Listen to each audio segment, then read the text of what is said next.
Hello and welcome along to the V8 Vigilantes support race of the Bathurst 12 hours. Fantastic to have your company. We're going to be here for the next couple of hours. My name's Tom Brooks. I'll be your lead commentator for the coverage this evening. Alongside me is GTP Dutchy, otherwise known as Bart. Good evening. Actually, it's Basim, but good evening, everyone. Apologies, sorry. I don't know where I got that one from, but yes, there we are, Passon. That's quite right. Also joined by Andrew as well. Good evening, Andrew. Good evening, Tom. Wonderful to have your company. Thank you for joining in, and thank you for tuning in as well. Thank you for watching us on live streamed on YouTube currently. It's going to be a fantastic support race comprising of various different drivers, various different teams as well. We'll go through the grid order in a few moments' time, but we should probably explain our roles for this evening. So if we start off then with yourself, Andrew, what are you going to be doing coverage-wise with this evening? So a couple of things. I'm in the lobby itself, so I'll be looking at some of the cameras and what's going on track, a bit of analytical work on what's going out on track.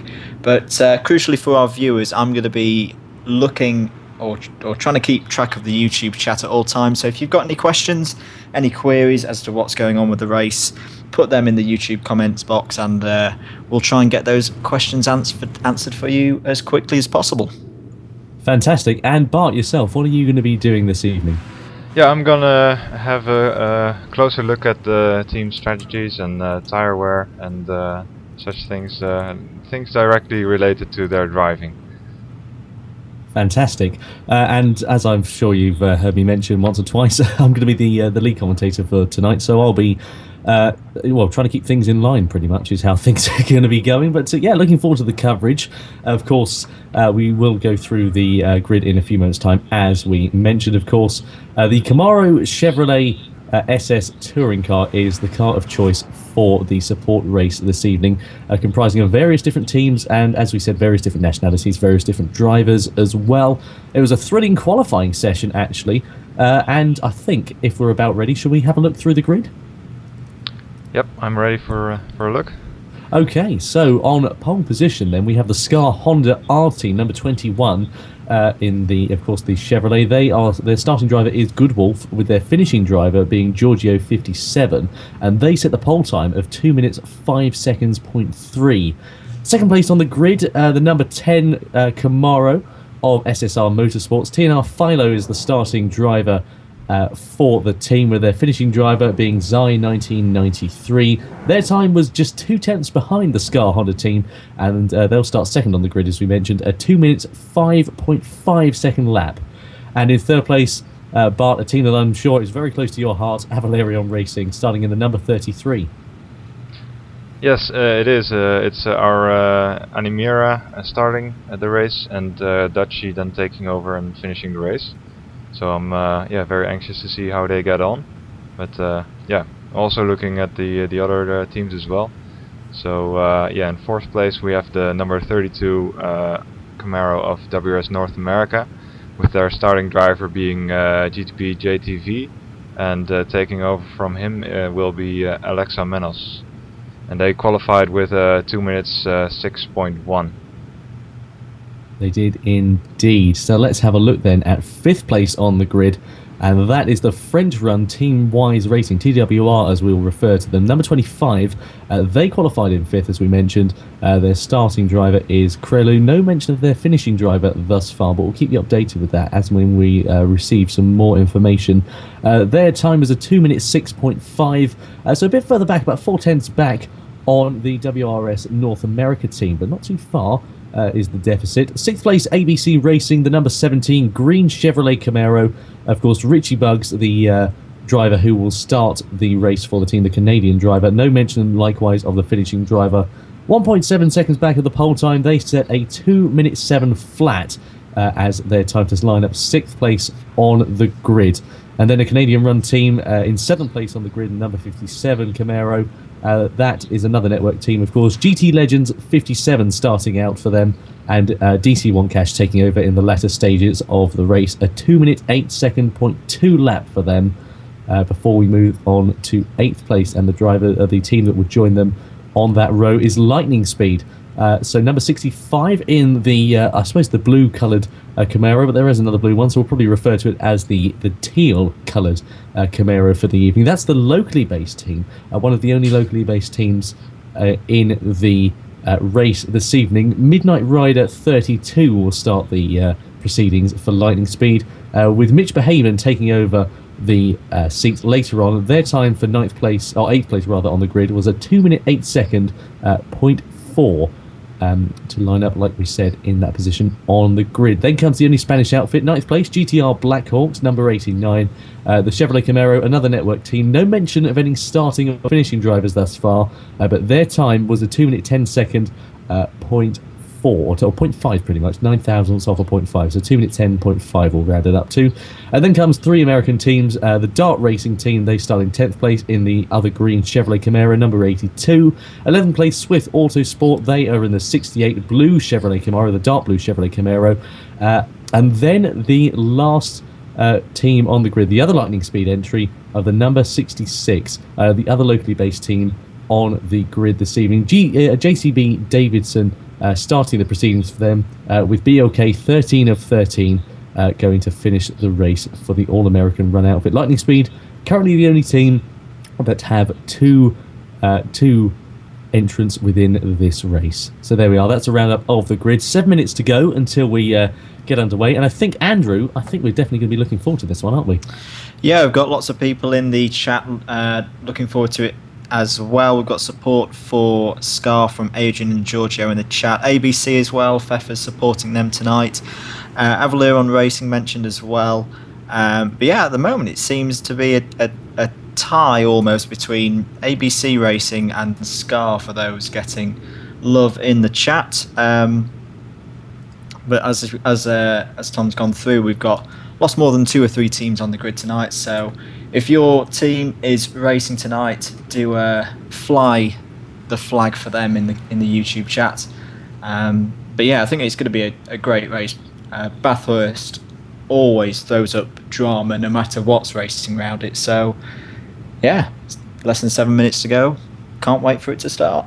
No, most certainly so. It is going to be a cracking race by all accounts. The Bathurst circuit, of course, the host of various different events throughout the years. First opened in April 1938, so quite a few years ago, and has held major events such as the Bathurst 1000, of course, the Bathurst 12 Hours, which happened just a couple of weeks ago, and if you saw that, I'm sure you'll agree it was a cracking race. Also the Australian Touring Car Championship, and also the Australian Motorcycle Grand Prix many years ago as well.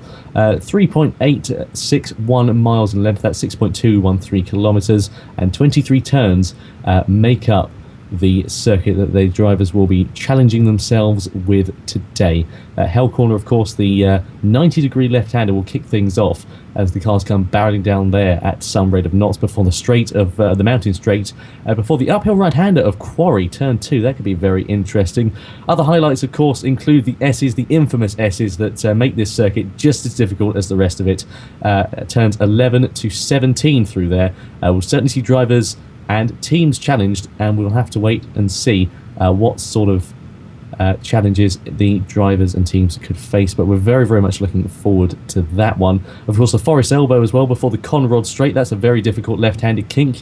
Always is a blind corner, of course, and you always think you can just take that little bit more speed than you imagined last time before it all ends horribly wrong. But the Conrod Straight, of course, heads down, you're touching quite a rate of knots before you go in towards the right-hander of number 20, the Chase, through that section into turns 21 and 22, and for another minor straight before turns 23, another 90-degree left-hander. Murray's Corner rounds off the lap, and that will see the Bathurst circuit, the Mount Panorama circuit as it's more officially known, complete. So yeah, it's also worth to mention that it's not a permanent racetrack actually, so it's only open for a few certain events a year, and so we're very lucky to have this opportunity to race here. We certainly are. It's oh, thank goodness for that. It's yeah. It's certainly a bit easier for us to organize a race here. Yeah, I have to say you're not half wrong there, Bart. But you can see some drivers making their way onto the grid now. Currently looking back at the grid from the safety car of AJR Series director. And perfect weather conditions, as expected.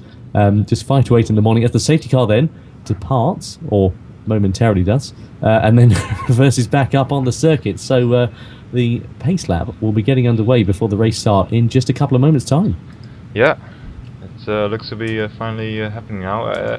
When we were discussing the grid order, we also saw a few issues with drivers not being able to see each other, so we had a few drivers leaving and reconnecting to the lobby to sort that one out, but I believe we're now in full race mode, and AJ is about to drive off for the parade lap.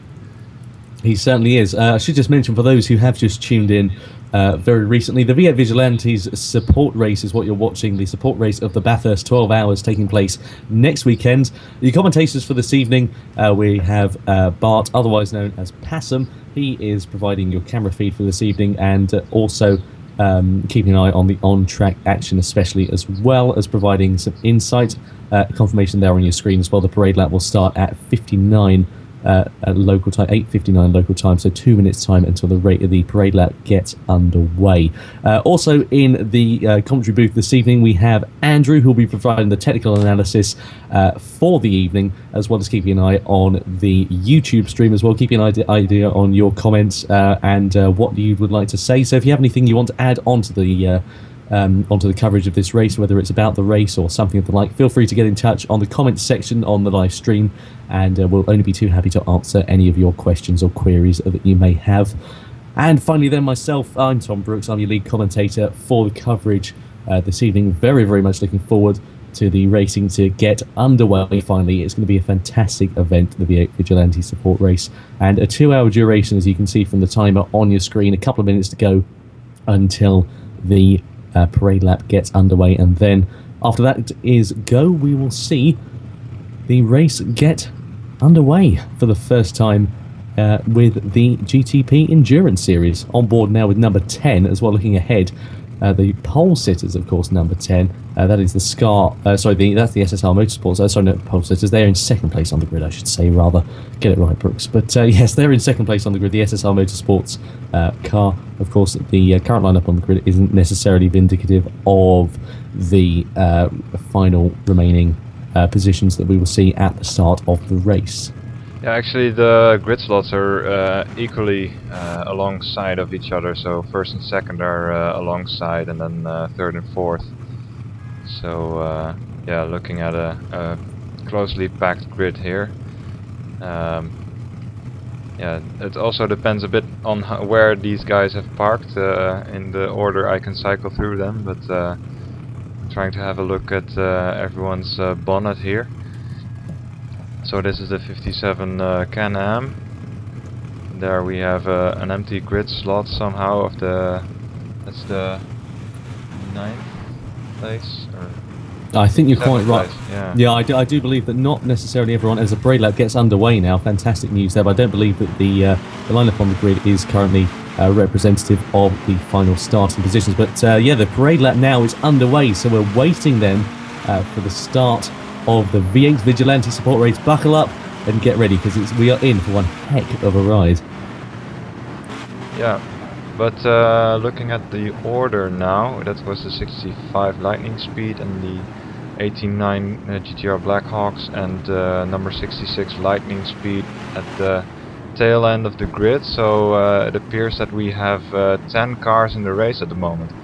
So that's have not made their start, unfortunately. No, that's currently correct. No posted qualifying times on the screen I have here either, so wait to see what's happened there. One of the local teams, number 66, is what you're looking at currently on screen at the moment. The rather nicely coloured car, I have to say. I do quite like that shade of blue as the cars come heading towards turn 2 down the straight. This could be a very interesting straight, quite narrow actually. And especially when you're going at the speed that these cars will be going at, it will be very, very interesting to see if the drivers can essentially hold their bottle and pull off an overtake into turn 2, because turn 2 is not the easiest of corners to get past someone. Especially, as you can see, it's as we go on, have a look at the external shot now, as the safety car comes through and leads the drivers through. But you can see there it's a very, very tight section, a very, very tight circuit, in fact. Not a lot of width on the track, and especially if you've got two drivers coming up towards this uphill section here. That could be very, very interesting to wait and see what could happen. But yeah, we're waiting for the start. The drivers currently crawling around at a rather snaily pace, just getting their eye in for the circuit. Of course, these drivers have driven quite a number of laps at the circuit. Through the left-hander they go, and you can see on the circuit map on your screen they're only about a third of a lap away from the S's. So the S's, of course, are it's almost the distinguishing feature, as well as Hell Corner, of course, and the Conrod Straight, rather, I should say, and of course the Chase as well. So we're waiting to get underway. Yeah, the main thing for the drivers now is to quickly realize that they are starting on very cold tires, being on the grid for so long and having this slow parade lap. So yeah, they will have to be mindful of their braking acceleration in the first few corners of the race. They certainly will be. That could be a key factor, of course. Drivers we've seen potentially overestimating what they will, overestimating their grip at the start of the race, and then going and spinning off within the first couple of corners. But we see some drivers there. Midnight Rider, of course, weaving just to get a bit more heat into his tyres, perhaps, as they come in down towards the S's section. I'll get this out of the way, by the way, just before the start of the race. But I will be commentating on this race, myself, Tom Brooks, by the way. I'll be commentating on this race into my birthday. My birthday is at midnight tonight, GMT, so that goes on to the 1st of March. So by the time this race finishes, I'll be 18. I think that's probably one of the first times we've ever had a race start where a driver's, or a commentator rather, has started the race at the age of 17 and then turned 18 at the end of it. So I think that could be a first. We could get in the Guinness Book of Records for that. Yeah, we'll have an application in a minute. We'll get an independent adjudicator along the way in a few moments. Yeah, so the cars come in down through the S's and head out of it towards the Dipper, or just gone through the Dipper rather, heading through the Forest Elbow now. And this is the corner I was mentioning, is very, very deceiving, always looks a bit narrower than the last time you mentioned it. But on board now with the safety car, the Corvette Stingray, leading the pack. Good Wolf, of course, in pole position for the Scar Honda team. SSR Motorsports, you can see shortly behind them in second place, their starting driver of TNR Philo in the black number 10. In third place, we have Valerion Racing number 33. GTP Animera, of course, starting for those guys. The Kiwi, he starts in third position. And then fourth place, of course, WRS North America, the number 32, with GTP JTV starting the race for the American outfit.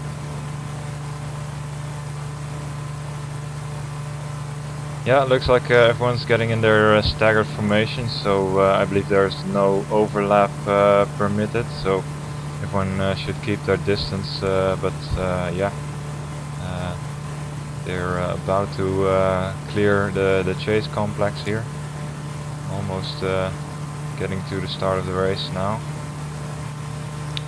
Quickly before we start this, we do, I think, now have our first winner of the night, and it's the Who Are You Supporting award, and it's gone to TNR Philo by quite a margin. Lots of hashtag Philo drinking game. It's all going on in the chat.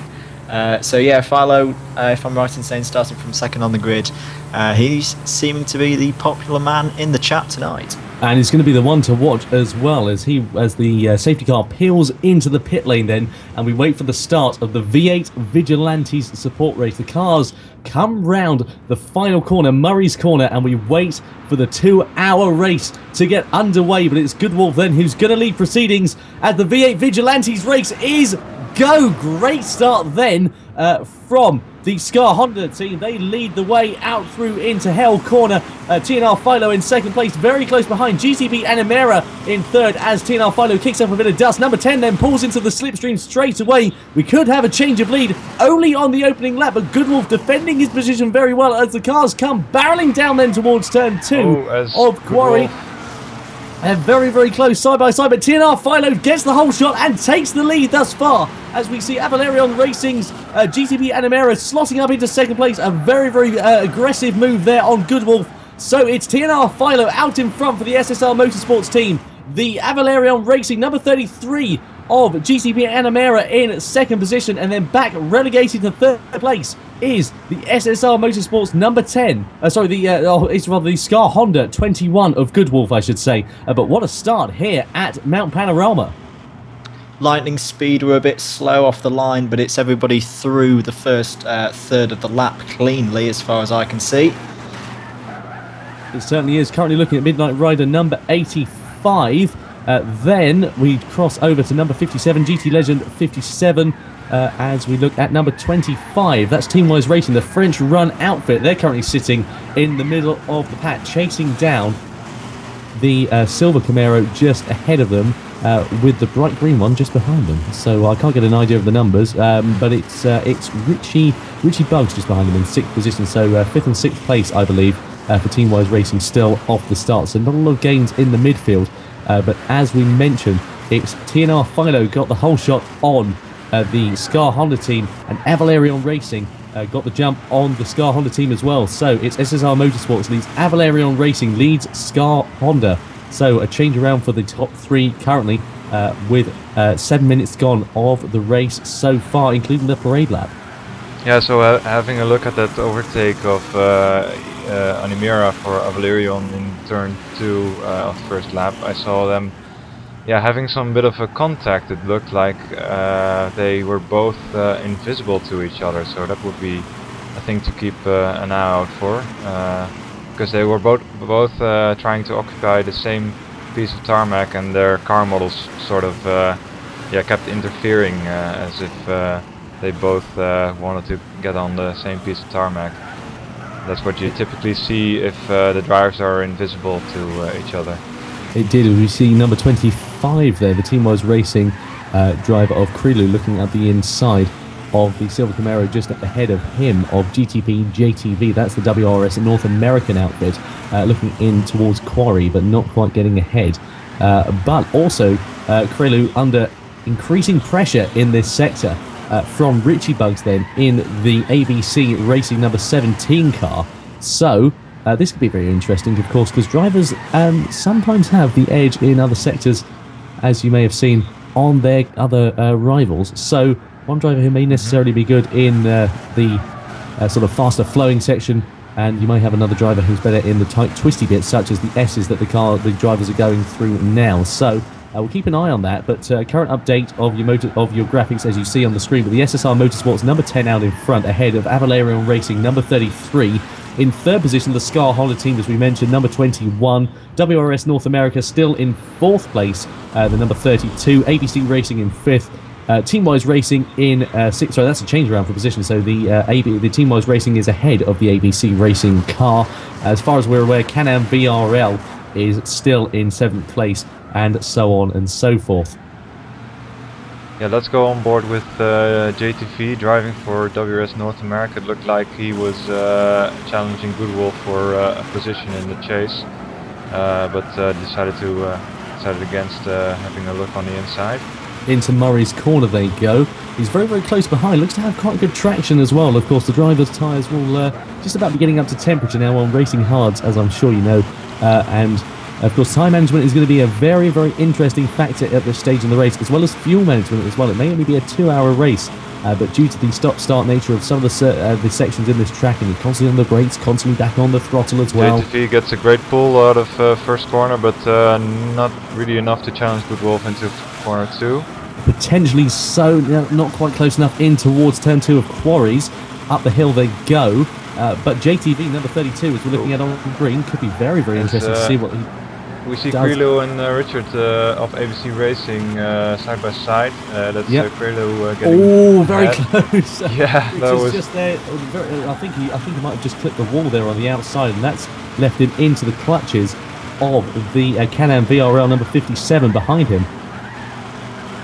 Oh, Goodwolf having a bit of a lift in the high-speed corners. And that's allowing number 32 to get very close behind. There's no way past there, I'm afraid, as they come in towards the S. There's no way past here as well. Downhill they come in towards the braking zone. This is a very, very difficult part of the lap. Through the right-hander and the left they go. Third gear. Let's see who gets the best run out of the Falcon elbow.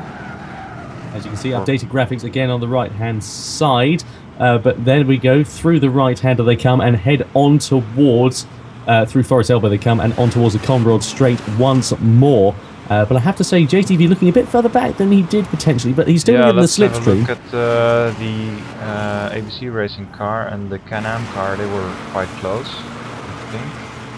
If I can get a hold of them. They certainly were. Just to demonstrate Tom's point earlier about trading sectors and drivers being faster in certain sectors and slower depending on their skills. Philo and Anamir are currently trading sectors, almost like a tennis match between who's fastest. But at the moment, Philo and Anamir are clear out ahead in the 2-minute 6s. Everybody else pretty much in the 2-minute 8s and 2-minute 9s. GT Legend as well, also setting very fast sectors early in the lap. In fact, yeah, he's just gone purple in sector 1. And that's demonstrated. But yeah, just as sorry to interrupt there. Sorry, you go on top. Demonstrating his pace ahead. He's just currently behind the number 17 of Richie Bugs, the Can-Am VRL driver you're referring to there, currently looking at just behind the number 17 ABC Racing. But yeah, he's very, very close behind. And as you mentioned there, Andrew, the purple sector times certainly paying dividends, and he's getting closer and closer by every sector. And Richie Bugs there really on the ragged edge through the left-hander and demonstrating that he is pushing very hard as well. So maybe we'll see some purple sector times from the ABC Racing drivers. But the 2-minute 6 lap time, that's not too... Oh, sorry, excuse me, I just whacked my microphone there. But it's not too far off. Actually, the qualifying pace, the qualifying lap, the fastest qualifying lap was a 2-minute 5.3. So a 2-minute 6, only on, I think, the third lap we're on now, is very, very impressive indeed. Yeah, it's both. Philo's currently got a best lap of 2-minute 6.01 and Amira 2-minute 06.09, so less than a tenth of a second in it on sheer pace, as GTP and Amira sets another purple sector in sector 2.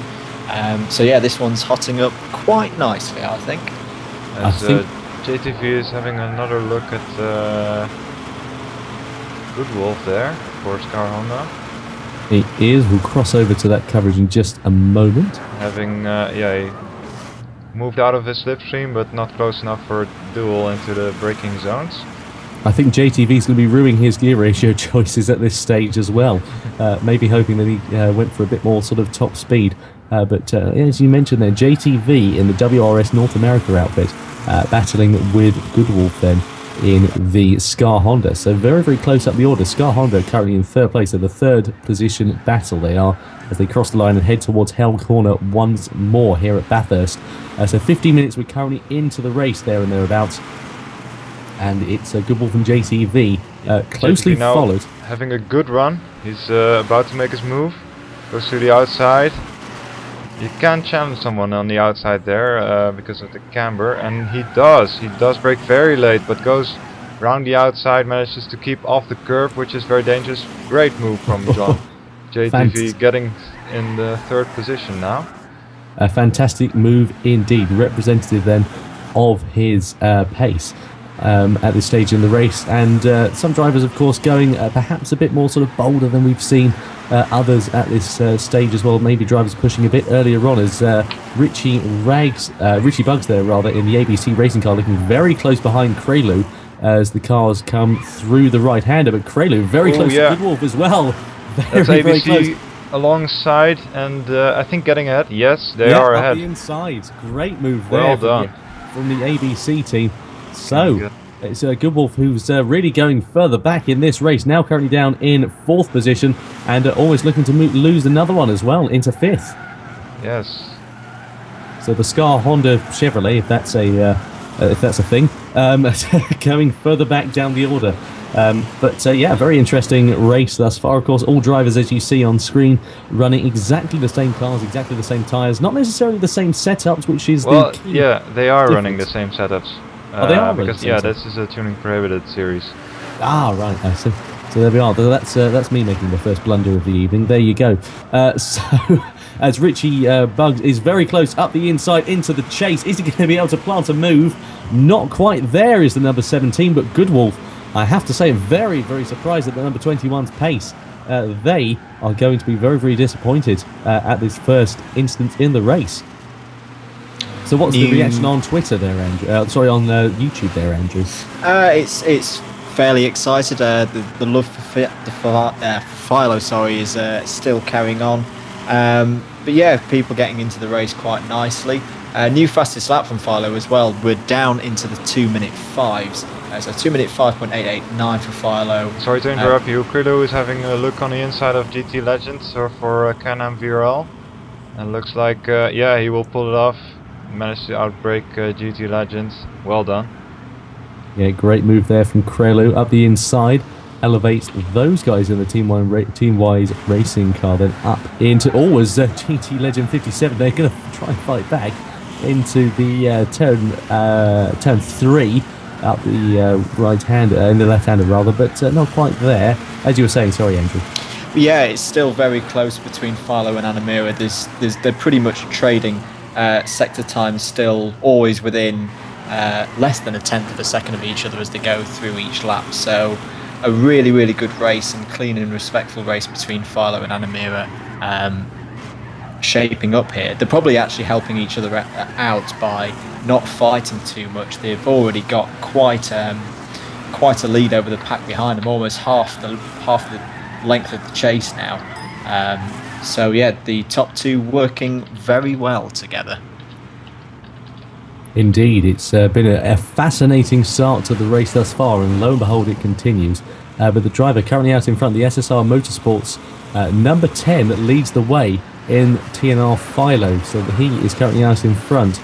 The driver who received so much support, and obviously that's paid dividends at the opening stages, and he is clean streaking ahead of the pack, but not too far behind is the Valerion Racing number 33. But I should imagine you'll be very interested to keep an eye on their progress. As we also have a battle at the back of the pack. We have the number 89 GTR Blackhawks being scrapped with the 66 of lightning speed. Yeah, we've heard from AJ that they have been swapping positions for a few times now in the last couple of laps. So it's also interesting to keep an eye on them. Seem to be a little bit more further apart now, but yeah, also good to see them battling it out.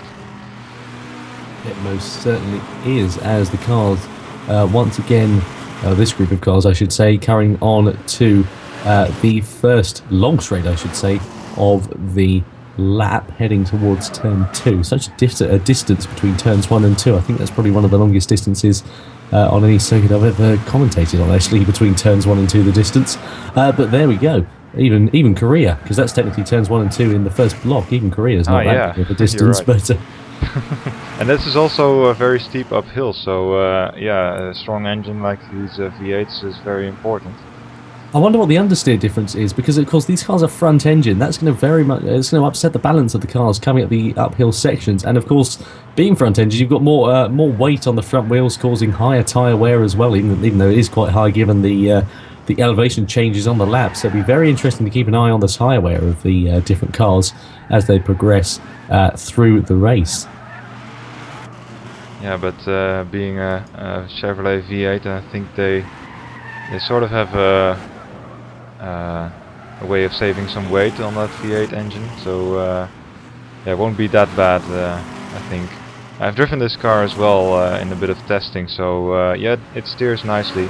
It's quite neutral, so not really on the understeer side. Sometimes it can step out on you on power.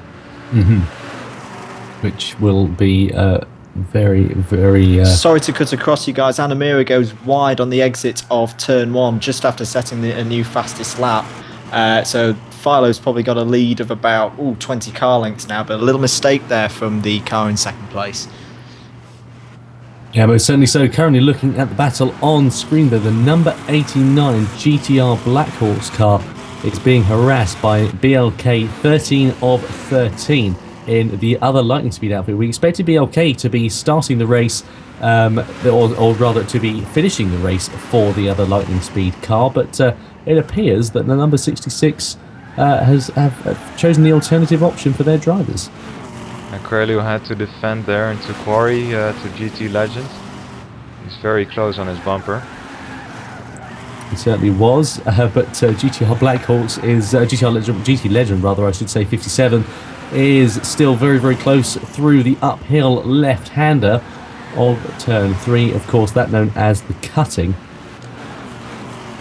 Turns 3 and 4 that one, but yeah, uphill they come into the left-handed part of the circuit. A lot of left-handers, of course, being an anti-clockwise circuit, so it's predominantly a left-handed circuit as opposed to right. But the Mountain Panorama track is proving to be very, very difficult for some drivers. Not so many offs, actually, not as many as I'd have thought thus far. Maybe we've just missed them on camera, but I should imagine later in the stages of the race, when fatigue sets in and concentration perhaps dips just a little bit, we will see drivers uncharacteristically making some mistakes. But given the duration of the race as well, 2-hour race, are we expecting drivers to do hour-long stints each? Is that pretty much the given? Well, some of the drivers will. I think most of the drivers, the teams, they have a squad of 2 bronze drivers, so they are quite free in their strategy, that they can have a driver change between the 50th and the 70th minute of the race. And some teams have a silver driver starting the race, and they can only go to 40 minutes in the race. I see. Well, we'll have to wait to find out what the developments are, but Krelu there is very far over to the right-hand side. Yeah, he's very defensive and will very compromise defensive. his line and his speed out of the first corner. So GT Legends get a great opportunity for the inside into Quarry. And Krelu already going defensive out of turn 1, but the cars almost side by side down the Conroe straight, heading towards turn 2 of Quarry. But GT Legend there looking to pull into the slipstream. He hasn't quite got the straight line speed as the cars come into Quarry, and nope, he lives to fight another day. There's the number 25 for the Team-Wise racing car. Krelu missing that apex caused GT Legend to close right up, and also hitting the wall there. So yeah, GT Legends makes the pass there. Profits greatly from that little mistake Krelu made for Team-Wise Racing. It certainly does, and that allows the Can-Am VRL car to get up into 6th position. So there we go, another change in the order. You can see the graphics being updated on the right hand side, but Can-Am VRL numbers 57 ahead of the Team-Wise Racing car, but currently 3 groups pretty much there and thereabouts, although a bit of a gap in the middle group, but 3 groups pretty much is what we're seeing on screen now of the runners so far. So we've got the lead, or the 2 leaders are pretty much separated actually by a further distance than I thought. But then you got your second group, which is made up of quite a few different teams and drivers.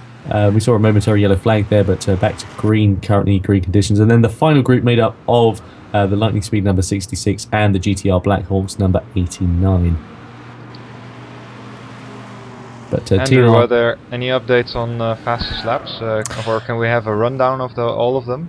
Yeah, of the fastest laps at the moment, it's Anamira with a 2-minute 5.794. As I said before, it's still so close in terms of sheer pace between Anamira and Philo. Philo's second with a 2-minute 5.8, but Anamira, with that mistake, I reckon lost about 5 seconds on Philo. Richie Buggs is third fastest out on track. He's into the 2-minute 6s, so 2-minute 6.8. JTV then starts off a little train in the 2-minute 7s, so he's in the low 2-minute 7s. It's Midnight Rider and Krelu in 5th and 6th. GT Legend is just outside the 2-minute 7s with a 208.1. Good Wolf is then in the mid 208s. Giuseppe and BLK then wrap out the field doing 209s. Thank you, Andrew. Let's have a look at 4th place driver, Richie Buggs. He pulled out a bit of a gap to the Scar Honda and the Can-Am Team-Wise Racing battle. He certainly has. He closed a little bit to WRS North America, I think. Indeed. Right, so then getting back to the action currently on screen, looking at Richie Buggs, as you mentioned there, Bart. Through the S's goes the number 17.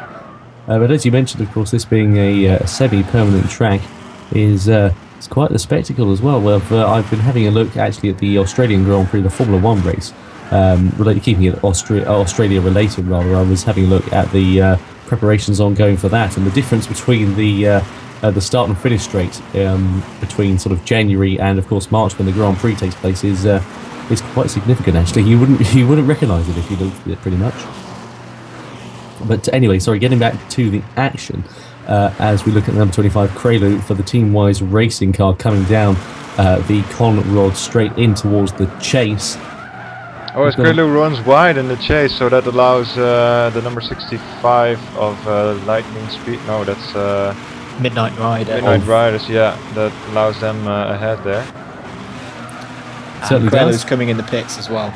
So yeah, Prelude going into the pit lane. That's going to be presumably a tyre change or maybe he's got damage front right. Right. Okay. So there we are, Prelude suffering from damage. And as we cross to look at him now, there we are. So that off, hampering the Team-Wise Racing's progress and the number 25 as well. Prelude as BLK 13 of 13 and the number 66 goes past. And shortly after that goes GTR Blackhawks just through your shot. So there we go. A terrible shame for the Team-Wise Racing car. Elevates, or drops them down rather, to 10th place. Elevates everybody else further up the order by one position. There were a couple of questions in the chat earlier about whether damage is on for this race. There it is, that's just proved it right there. But also for quite a few of our viewers who were joining us for the Daytona 24 hours, the bug that we saw where a car will be fully refurbished and fixed and on their way again, it'll still show damage on the hood for the viewer. They've now fixed that, so as we can now see, Crelo's been in the pits, fixed that damage, and is on his way again. Certainly is, and will be looking to make up for lost ground, and is taking certainly no prisoners, even on these cold tyres, and getting the backside out in through turns 3 and 4 up the right hill. This is a great onboard lap from Crelo, but really is pushing the boundaries of the Camaro. And the front engine car proving its worth and holding on very nicely as well. The grip from the car, of course, on the new tyres is very good. On colder tyres as well is very, very impressive. But he is making up lost ground and is going certainly the right way about it, looking to get up towards the number 89 of GTR Blackhawks, currently just gone on to the Conrod Straight. So Team-Wise Racing got a lot of ground to make up. It looked like he had a little bit of a moment coming out of the forest elbow, but he kept it on track. Really, that was what I was talking about, but yeah, he was still cracking on, trying to close the gap after his pit stop. New fastest lap from the race leader. Philo sets a 2-minute 5.736. Anamura still with his 2-minute 5.794. And yeah, the gap between the leader and second place is pretty much static at the moment at probably about 5 seconds. There and thereabouts. Should just mention, if you just tuned in, by the way, you're watching the V8 Vigilantes support race, part of the GTPlanet Endurance Series. The support race, of course, for the Bathurst 12 hours, taking place next weekend and will be streamed here on YouTube as well. So make sure you're tuned in for that. But lovely to have your company. If you're wondering who's talking, then you will have just heard the voice of Andrew, who's our technical analyst and our YouTube updater for the evening. He's keeping an eye on proceedings. Also, we have Bart as well in the studio. Bart Dutchman, he is keeping an eye on your cameras and an eye on the on-track action as well.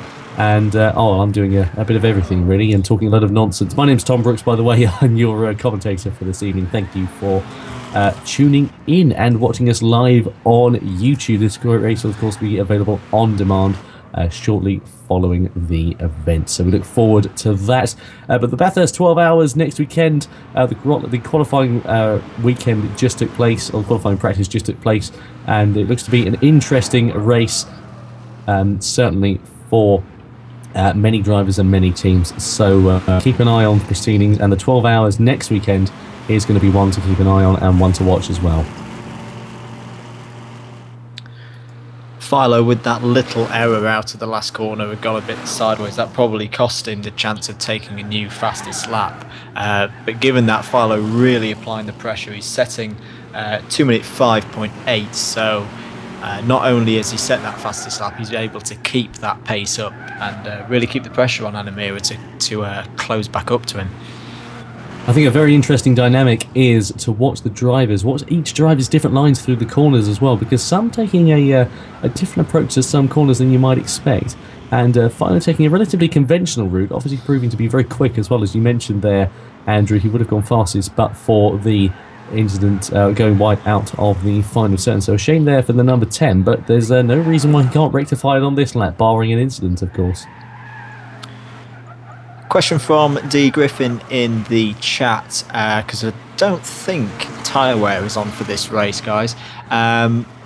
He's asked, is there still a maximum stint for drivers where they've got to make a tyre change? The answer is yes. I've just asked AJ, and 65 minutes is the max stint limit.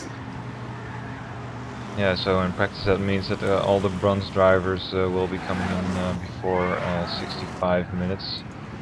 So, and yeah, also everyone because of that limit. But yeah, the class, the driver rating specific limits are 70 minutes for bronze drivers, 40 minutes total driving time for silver drivers, 20 minutes for gold drivers, and 10 minutes for platinum drivers. But yeah, as I said, to my knowledge, we only have silver and bronze drivers in this race. So there we go. A lot of pace in the track. We've just had a massive drop in the lap times. Animira has taken back the fastest lap. He's now done a 2 minute 5.395, and on the exact same lap, Philo is now on a 2 minute 5.5 dead. So looks like yeah, the car's getting a little bit quicker. Drivers getting more into a rhythm round the Mount Panorama circuit, and the times are most definitely coming down. There's a bit of call and response from the top two. Avalarion Racing is being driven by GTP Animera, the number 33 that Andrew just mentioned, and of course, as we know out in front, the SSR Motorsports number 10 Chevrolet Camaro of TNR Philo leading proceedings. And it's like I mentioned, it's a bit of call and response between the top two, and they're certainly proving their worth. And what one does, the other will, of course, do exactly straight back at them. So it's a bit of tit for tat, really. Krelu as well, recovering from that earlier mishap. He's also setting fast lap times at the moment. He's set a 2 minute 6.283. He's third fastest man out on track. And in fact, I think we've got two cars in the pits as well, BLK and Giuseppe, so that's going to give those two positions back to Krelu. Exactly, that they are number 8 and 9 on the circuit, 8th and 9th on the circuit. So as you mentioned, number 25 TNR Team-wise racing car, as that's number 66, just getting out ahead. The second lightning speed car currently being driven by BLK 13 of 13. He exits the pit lane then and gets back out onto track, and has got a nice healthy lead over the his main rival in the race, the number 89 GTR Blackhawks. The Spanish run outfit is currently now at the back of the field, resuming to where they were earlier. So perhaps I'm wondering a little bit if the Lightning Speed and GTR Blackhawks had contact with each other, because they both went into the pits at the same time, and Lightning Speed having engine damage, which is not too common in accidents on your own. But yeah, they both went into the pits and gave the 8th position to Team Wise Racing. Well, potentially. I mean, that's the thing. I didn't think they were that close on circuit looking at the map, but maybe there was a bit of a coming together between the two. I mean, you never know. It could be a case of one of them was down towards the back end of the Conrod Straight, and potentially GTR Blackhawks, just say, for example, lost it way before the corner, and maybe there was an incident that was involved there. But currently back out onto circuit. No visual damage on the screen, but of course that would have been rectified within the pit stop. So there's no sorry, you seem like you want to say something there, Bart. Yeah, we see another car in the pit lane. I can't quite work out who it is. Oh, it's GT Legend of Can-Am VRL. Yep. So Richie Bucks rather. So GT Legend in the pit lane. Then the number 57, putting on a new set of boots. Maybe repairing some damage. Well, Yeah, I was it gonna say, was. yeah, I was going to say because it wouldn't be putting on a new set of boots because fuel and tyre wear, as we know, is off. So the GT Legend obviously had a bit of contact with the wall, presumably in the latter part of the lap, because they haven't lost that much ground, I don't believe. Or they hadn't lost that much ground prior to their pit stop. So, but the number 57 currently back out and underway, and is now, I believe, just ahead of the number 25 Team Wise racing car. So they're in 7th position. They've only lost 1 place in the pit stop, which is very impressive considering how long it generally will take them. But that obviously depends on the severity of the damage. So it may not have been that severe. Yeah, which is nice to see that actually one of the bugs that we encountered in the Daytona 24 hours quite a lot was fixed with the new update, the version 1.16, that fixed the damage bug. So when a car gets damaged in the race, after the pits, the visual damage you see on the car, and as well the indicator gets reset. So that's a good thing. Ding ding, fastest lap alert. Anamira again brings it down to a 2-minute 5.2. Philo maybe needs to pick it up a little bit. He's a couple of tenths behind at the moment on sheer pace, although he's set on his last lap a new personal best in Sector 2. But Anamira is starting to close back in and applying the pressure to the race leader. Yeah, it's looking closer than it has been for the last few minutes. It certainly is. Looking at Anamira in the number 33, just coming in towards the. Sorry, I'm too busy being preoccupied with something else. Just coming in towards the S's now, I should say, is the Avalarion Racing driver, the Australian in his home race. You see the yellow car, of course, with the blue rims. Very distinctive livery for the Avalarion Racing Dutch Run team. And in towards the Conrod, or on towards the Conrod straight they come now, and not too far behind the leader of the SSR Motorsports car. Number 10 is Anamira, so it could only take a mistake potentially from Philo up in front, and Anamira could be leading this race again. But that, of course, is all a hypothetical situation. But it looks like TNR Philo is very comfortably out in front. What have his lap times been like there, Andrew? Have they been relatively consistent? They're still good and consistent in the 2-minute 5, the mid to high 2-minute 5. So I just wonder with this little bit of air between him and Anamira, is he just taking care of the car? And yeah, just making sure that he doesn't make a similar mistake to what Anamira did about 20 minutes ago into turn 1. So there we go. But yeah, very interesting to see. Currently just under, or just over an hour and 20 minutes, I should say, remaining of the race thus far. And if you have just tuned in, by the way, you're watching the V8 Vigilantes support race. The support race, of course, of the Bathurst 12 hours on the GTPlanet Endurance Series. And it's been a great race thus far, a bit sparse in terms of on-track action at the moment. Drivers sort of settling into their groove, finding their rhythm and finding a consistent pace, and just sort of getting their head down and trying to knuckle in. We've seen a few pit stops due to a couple of on-track instances. Anamira gets in a bit out of shape, as I mentioned, that through the left-hander. But like I mentioned, drivers just getting into their rhythm now and setting consistent and relatively quick as well lap times. So drivers certainly not holding back, and Anamira there in second place has got it all to gain, whereas Philo up ahead, who's currently leading the race, the number 10, has got it all to lose. As we get some feedback from Ed Crozier, there was apparently no contact between GTR and Lightning Speed cars. They were separate incidents, so yeah, I believe maybe he's a teammate of them, so yeah, no contact between them.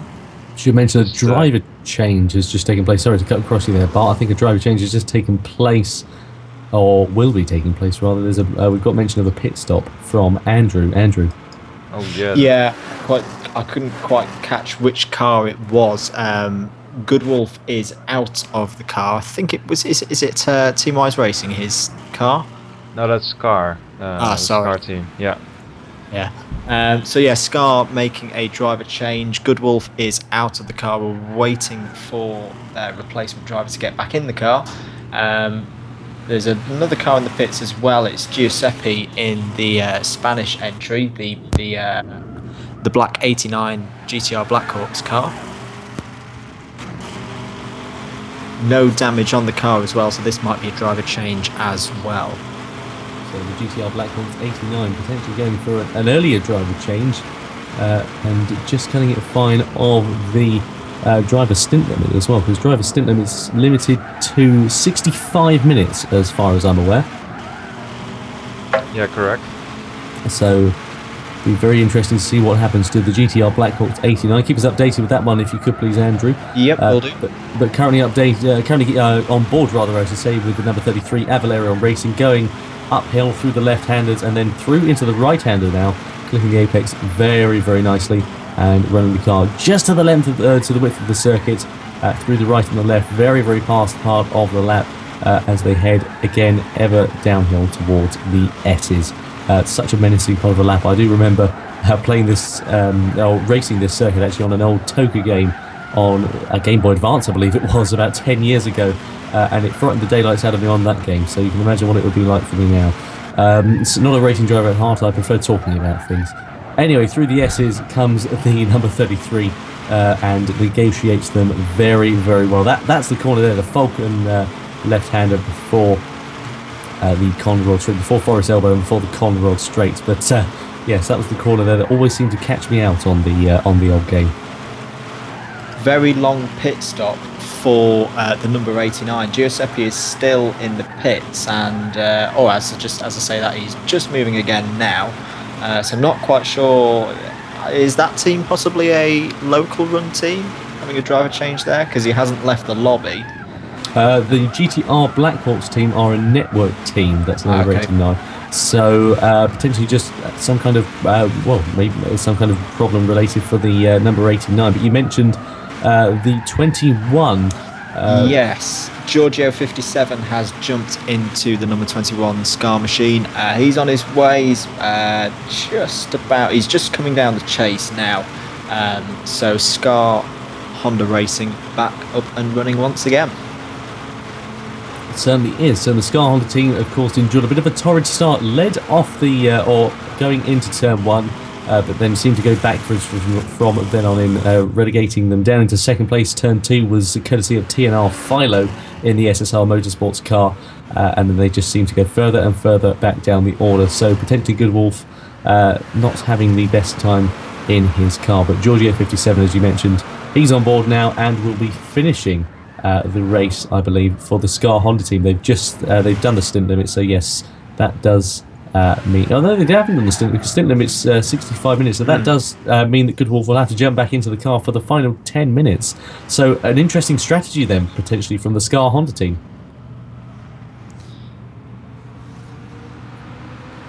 Yeah, looks like Krelu is quickly reeling in Richie of Can-Am Viral. Really closing in the gap. And also in Quarry at the moment we have two cars. That's Richie Bucks of ABC Racing, and who's that behind him? My screen refreshes. That's Giorgio. So fresh out of the pits from his driver change. Whoa, really closing in there, giving Richie Bucks a bit of a tap and causing him to go into the wall. Oh dear, what a shame there for the number 17. Yeah. But manages to gather things up and get things underway as they come through the left-hander. But Richie Bugs, number 17 for the ABC Racing team, is holding his own despite a bit of contact there from Giorgio 57 for the Scar Honda team. Are the Scar Honda team, are they battling for position? They are battling for position. So fifth place is the number 21.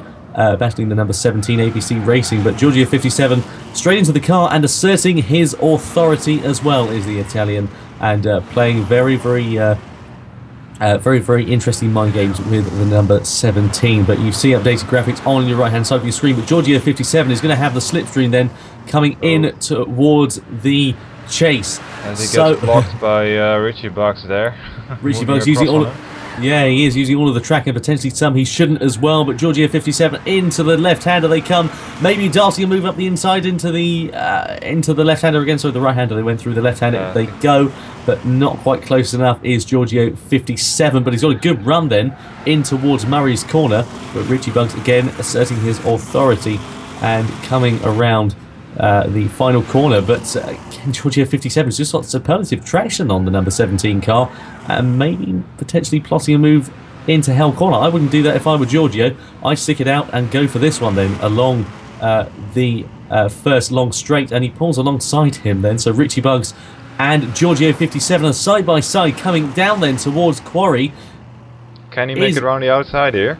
That would be a fantastic move. We saw that earlier on, and if he can make the move stick, and yes he can, so he brakes later and manages to gather up, clips the apex very nicely to Giorgio 57 and gets the position. So the Scar Honda team now elevated into 4th position, and ABC Racing back down into 5th place. So the Scar Honda Giorgio 57, his next target will be the WRS North America car of GTP JTV, currently some way up the road.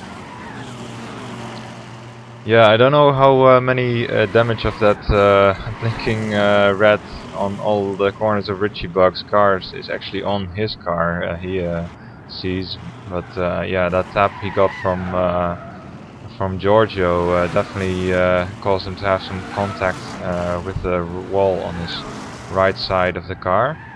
But yeah, that left side damage couldn't have been from that incident. So yeah, maybe he had some contact prior, so that may explain why he was struggling a little bit relative to Giorgio. Driver change for, as my screen refreshes, GT Legend has got out of the number 57 Canon VRL, and it's DC Wants Cash who's jumping pardon me, behind the wheel of the car. Yes, DC1 Cash, the Canal VRL team, started in 7th position, currently still in 7th position prior to their pit stop is what they were, but they, of course, will have to change drivers because they're going to be exceeding that 65 minute stint limit. Of course, all drivers were made aware of it prior to the race, and we'll have to make sure they adhere to that. So it's a very, very risky strategy, potentially, for the Can-Am VRL team, because the maximum stint, well, basically what they're going to have to do is, if they don't stop until, if they don't stop again, well, they'll be disqualified from the race or handed some kind of severe penalty, one would imagine. But I mean, the maximum stint limit they can run is 65 minutes, which would bring them 6 minutes prior to the end of the race, and that will be pointless stopping then, especially considering what may happen. They may still be on the lead lap battling for position, and it could ruin their race. Looking at our leader, TNR Philo is lapping a car for the first time in this race, that's GTR Blackhawks. The number 89, he comes up, and of course the Blackhawks Giuseppe car is well within his rights to keep his line, but TNR Philo flashing his lights, just making sure that Giuseppe is aware that he's there. So TNR Philo negotiates, or will be negotiating his way very shortly around Giuseppe, but he's evidently got the pace as he comes very close into the final corner, and they're very close on the straight, and gets past him with ease as TNR Philo, and laps his first car of the evening or the day. He almost runs a little bit wide in Hell Corner. Meanwhile, we were looking at this blue flag situation. We also had a driver change from ABC Racing, so it's Richie Bugs out of the car. And it was, well, actually the driver change hasn't been completed yet, so looks like a very lengthy one. It'll be Little Regret 265 that I believe will take the position of the ABC Racing car then. But it's a very lengthy stop then for the team. Yeah, I still haven't seen the message of the second driver joining. We've just had one of probably my favourite comments in the YouTube chat so far tonight. It's about our most popular guy in the field, Philo. It's from Stephen Joshua, and it's simply, Philo is a madman. He rarely lost it when I raced against him in Mini Enduro GTLM and LMP lobbies. But yeah, a lot of love continuing for Philo in the chat, and if you've got any questions, that's the place to stick them. Put a little message in. I'll hopefully cast my eyes on it, and we'll get you the answer to it as quickly as possible. Of course, and you can also... Animira lapping the GTR Blackhawk team, now ahead of him as well. Indeed. I should also mention, by the way, if you're, of course, watching the stream, then well done, congratulations, you're in the right place. But you can also follow us all on Twitter, I believe, as well, or at least some of us on Twitter. You can follow GTPlanet on Twitter, of course, at GTPlanet News. Are you on Twitter, Andrew? Yes, I am. My Twitter handle is Andrew the Blade, all one word, all lowercase. So that's me. What about yourself there, Bart? Yeah, I also have a Twitter handle. It's Bartinho with a 0 at the end instead of a O, so that's BARTINH0. So we are Bartinho for Bart. And if you want to follow myself on Twitter as well, of course, you can follow me at Tom Brooks F1 is my Twitter handle. Also, our series director, and of course, the gentleman who, without this, we wouldn't be watching or commentating on this. GTP_AJ is. You can follow AJ, our series director. He is all over Twitter and is regularly on there. So keep up to date with anything happening and any updates with the GTP Endurance Series. That is a place to be. Problem for ABC Racing, I can see in the chat, D Griffin, who's one of the key members of ABC Racing, their driver can't get into the lobby, so not quite sure why that is, because we're not on the limit of people in the lobby, but yeah, quite a lengthy issue there for ABC Racing. Potentially some connection issues for those guys then, which is seriously hampering ABC's progress. They are now down at the back of the field and are going to go laps down by the sounds of things as well. So a terrible shame for the ABC Racing team. Massively impressive pace as well from Giorgio 57. Remember, he's done 6 laps so far, so he's almost 20 laps less than the leaders, but he's already on their pace. He's set a 2-minute 5.265, second fastest lap that we've seen today, and it's what's that? That's 15 thousandths of a second slower than Animira's fastest lap. So very impressive pace from Giorgio early on in his stint. It is, as we saw Krelu there also pushing very hard in the Team Wise Racing outfit number 25, locked up in towards Hell Corner, but held it all together very impressively as well. But yeah, I have to say, Giorgio 57, of course, the driver I believe who netted Scar Honda the pole position, and rightfully so as well, 2-minute 5.3, so he's already under his qualifying time in the race. And as I see the comment of D Griffin in the chat saying that the lobby or the club, their second driver wasn't a member of the club which these races are organized in, so yeah, shame of them not getting the invite soon enough. But I think I read a comment in the thread asking for an invite very shortly for the race, but yeah, obviously that wasn't early enough. So a bit of miscommunication there. So yes, a bit of miscommunication there for the ABC Racing team. A terrible shame nonetheless, but we'll have to wait and see how things pan out for them. We do wish them all the best, of course. But if you just tuned in, by the way, number 10 SSR Motorsports of TNR Philo is currently out in front and all but dominating this race.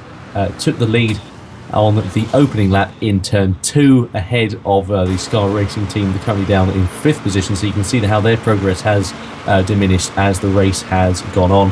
But SSR Motorsports out in front, closely chased down by the number 33 Avalarion Racing team of GTP Animera. 3rd position WRS North America in the number 32. 4th position, that's actually not representative because ABC Racing still stuck in the pit lane, I'm afraid to say. They've been in there for a good few laps now due to some driver issues. The driver currently unable to connect and join and therefore race for the team. So 4th position is net now for the Scar Honda team. So they are in 4th place with Giorgio 57 setting some absolutely storming pace in the opening part of his stint. 5th position, of course, Lightning Speed in the number 65. 6th, therefore, of course, is Can-Am VRL in the number 57, and so on and so forth as the order progresses onwards. You mentioned Giorgio. His lightning pace is, well, it's just got even quicker. He's just set the fastest lap of the race with a 2-minute 5.146. Animira and Philo, their pace has dropped ever so slightly. They're into. I say that now. Philo's just done a 2-minute 5.5, but Giorgio quite clearly the fastest man out on the track at the moment by a good half second. And showing his worth as well. Currently on board with the number 25 as we see the going off then. That, of course, is the lightning speed number 65 going off out through coming towards the S's. So that, I believe, was John Hinksman Vista. So just before McPhillamy Park there. So number 10. So turn 10 is, I believe, where Midnight Rider lost it through there. Terrible shame for the lightning speed team, and he goes off. Does the number 65 that does manage to rejoin, and that means pretty much, I imagine, due to the contact with the wall, that the number 65 will be pitting at the end of this lap. Yeah, a lot of damage to that car. The front end is ruined. I can see that the driver is really fighting this car down the chase. Looks like engine trouble as well, so this car is going to be coming straight into the pit at the end of the lap. Yeah, certainly is a terrible shame there for the Lightning Speed team. Currently the only team, or the only team within this race, I should say, that has two entries fielded for the race. 2 Lightning Speed entries, number 65 and the number 66 as well. Number 65 was the driver who just went off of Midnight Rider 32. But Lightning Speed number 66 car is sitting in 8th position. Currently the outdated graphic on your right hand of your screen is, as I mentioned, not accurate. We'll keep you updated with that as and when we receive more information. But the number 66 we're on board with now, looking very close with GTR Blackhawks then. He's in the slipstream then. On the back straight, heading towards the chase once more. Cuts towards the outside. Can he make the move stick as they come now? We cross to the external shot, and it's BLK 13 of 13 in towards the chase. Yes, he does. Manages to make the move stick. Lightning Speed gets ahead of GTR Blackhawks, so the 66 ahead of the 89 into the final part of the lap with just over an hour remaining of the V8 Vigilante support race here at Mount Panorama.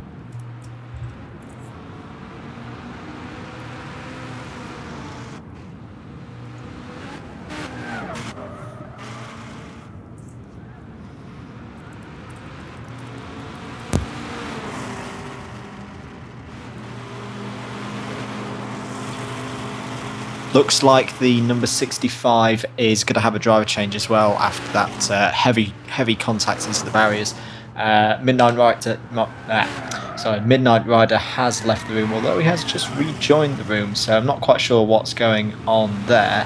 Also in the pit is Giuseppe with the Blackhawks team, so they might be having a driver change. Yeah, I think they're having a driver change as well, because my screen's just gone totally black. In for Midnight Rider, ATT Nirvana is coming into that car, so that's the, as I say, the number 65 Lightning Speed car, which has been running fairly well so far, solidly in the midfield, and a real shame that they had that issue right on the last lap of the driver's stint, heavily into the wall. Looked like a lot of the front end was damaged, steering badly damaged, engine damaged, you name it, they had it. So they're making a driver change. Latest on who's quick out on track at the moment. Oh my goodness, I've just had a look at the timing sheet, and Giorgio 57 has dropped the hammer again. He's now into the 2-minute 4, so a 2-minute 4.845 now, the fastest lap that we've seen today. Your 2 leaders, so Philo in the SSR Motorsports car and Anamiro in the Avaleron racing car, they're still in the pretty much between the mid 2-minute 5s and low 2-minute 6s, but still keeping tabs on one another and running a really professional race in both of those outfits so far. Yeah, it looks like the gap has steadily gone down because a while back it was just that when Anamiro was exiting the first corner, he could barely see Philo turning into the second corner, so gap has shrunk a little bit, but still both drivers driving very consistently. 1 hour complete, then 1 hour to go. So we're going to have to keep an eye out on the max stint times for a few drivers. So running down the order who haven't pitted yet. So Anamira, Philo, Krelu, JTV's not pitted either. So yeah, there's 4 cars there that you can expect in the next 5 minutes will all pit. So it might get quite busy down there in the pit lane. Yes, indeed. So I believe that JTV from the early moments had a little bit of a quiet race in third, but still keeping pace steadily. Is that Giorgio catching him? Yes, that's Giorgio in the background, the white car of Scar Honda in the Chevrolet. So is that Giorgio catching? Yeah, JTV for JTV. That's probably a lap down then. Yes. Or is it? Well, it must be the driver because change. Yeah. Saying that Giorgio is currently running almost 2.5 seconds quicker than JTV, so hopefully JTV will be aware of that and won't try and fight Giorgio too much, because it's going to be risky for both of them. It's going to be better for him to just let him by and carry on at his own pace without any incident. Anamira in the pits. So this is the driver change that we were expecting. Certainly, I just want to refer back there to a comment you made, Andrew, about GTP, JTV fighting for position, of course, and fighting to control his car as well. It's not fighting for position, fighting to stay in control of his car as well. But as you mentioned, Animera then into the pit lane, the Avalarion Racing team finally changing drivers, handing over to GTP Dutchy in just a matter of moments. Also GTP JTV in the pit lane then as well for the WRS North America team. So second and third position going for a driver change, it would appear. Yeah, so as we expected, quite a bit of activity in the pits. Still, Philo and Krelu, I reckon, need to come into the pits in the next lap or so. Otherwise, they're going to get a penalty. Yeah, most certainly so. So just under an hour remaining of the race, then 57 minutes, as you see, just clocked onto on your screen.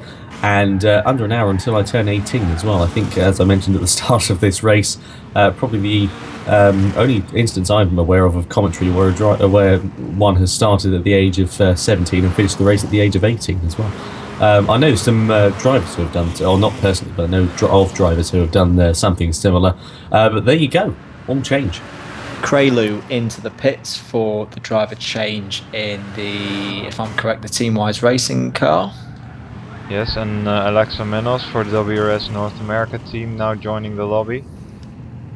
Indeed, he is. GTP Dutchy is he back out on track now? He's in the pit lane, I believe. So yeah, he's just joined the lobby. Yeah, so he'll be out on track momentarily. But TNR Philo also into the pits, then goes to the number 10. So finally we see the SSR Motorsports team going to make a driver change, and this could be very important as we see Midnight Rider and the SSR Motorsports car getting held up in the pit lane. But Midnight Rider exits the pit lane. You thought they were making a driver change. Yeah, he has rejoined the lobby, it seems. So yeah, also the team of Lightning Speed having some troubles with their driver change. Unfortunate problems for them. Right. Anyway. So there we go. But GTP Dutchy now out on circuit for the Avalarion Racing team and coming through turn 3. Yes, and also Alexa Menos for WRS North America now joining the track. Yeah, most certainly. With Giorgio now coming out of Hell Corner. This is probably for position actually, so yeah, it's both teams have done their driver change, so it's Giorgio who made up a little bit of ground towards WRS North America, goes for the inside. Alexa Menos probably doesn't want to challenge him in his warm-up laps. So I think that's effectively third place to Scar Honda. Yeah, Giorgio still setting massively impressive lap times. His last lap was a 2-minute 5.2, which is way faster than what most drivers have done, even in terms of their best laps today, never mind general pace. So yeah, I think we've got to watch that car and see if it could actually start challenging the leaders later in the race. I mean, we've just gone past halfway, but still a lot of this race to go. Yeah, most certainly. But action aplenty on the track. Not necessarily overtakes wise, but as we mentioned, a lot of pit stops happening at this stage in the race. As the mark, of course, goes under 55 minutes. So, not a lot left, not a long duration left in this race, but needless to say, it has been very interesting thus far, and can't wait to see what the final 55 minutes will bring. But currently looking at ATT Nevada. Oh, sorry to cut across you, Tom. Zai 1993 having some issues, I think, in the first sector. This is the number 10 car that's just come out of the pits, but some issues there, or maybe a little bit of lag. Potentially, we didn't catch that actually on camera, so thank you for keeping us up to date with that one there, Andrew. Much appreciated. But yeah, it's all changed driver-wise as Zai 1993 in the SSR Motorsports car resumes in the number 10 and is straight back out and straight on the pace. Interesting to compare, actually, thinking about it, Andrew, the different lap times of the different drivers in the same cars. Yeah, it's we've not got too much data on it at the moment, as I don't think, looking at Dutchy, he's not set a full lap time yet. His current best lap is a 2-minute 18, but that'll be with the back end of a pit stop on that. Zai 1993 hasn't set a full lap yet either, but yeah, it'll be interesting to see if the second drivers can get anywhere near to what their primary starting drivers were doing, because throughout the whole stint, those two drivers for SSR and Avalerion were massively consistent, apart from one little mistake that the 33 car had about 20 minutes into the race. But especially with Giorgio just continuing to set massively quick laps, still in the low 2-minute 5s. Yeah, it's all to play for with just over 50 minutes to go. It is the number 21 we're looking at on screen, the Scar Honda team. They've had a bit of a torrid start to the race. If you've just joined us, by the way, and are just listening to our coverage, you will have missed their demise in the early start of the race. Their starting driver, Goodwolf, started on pole position, but seemed to go backwards from then on in. But Giorgio 57 looking to rectify the situation and is going the right way about it. Like, as you mentioned there, Andrew, consistently setting low 2-minute 5 lap times, demonstrating that both he and the Scar Honda team are certainly not finished with yet. Yeah, I was having a look at the gaps at the moment. So it's Z for SR Motorsports now, making his way into the on the top of the hill now, and then it must be Dutchy. He's now exiting Quarry, so that's a little bit larger gap than we've seen. So driver change of SR Motorsports was probably a little bit faster than that of Avalerion Racing. And speaking of them, they're trailing a lapped car of BLK. Does he make room? Yeah, he does. Well done, both drivers there. And then we have, I think, Giorgio in third, which is now in Quarry, so that's quite a bit of gap between GTP Dutchy, sorry to cut across you there, Bart. GTP Dutchy for the Avalerion Racing team, but it all out of shape coming through the right-hander there of, as he crosses back to his track map, the right-hander there of the cutting, so he got all out of shape going through there, but manages to gather it up. Sorry to cut across there, as you were saying. Yeah, so that was almost the whole mountain section that Giorgio still has to make up to Dutchy. And keeping in mind that Dutchy probably won't have to stop again, and Giorgio will have to, because he will have driven for 80 minutes, and you can't drive longer than 65 minutes on end. So still quite a lot of ground for them to make up.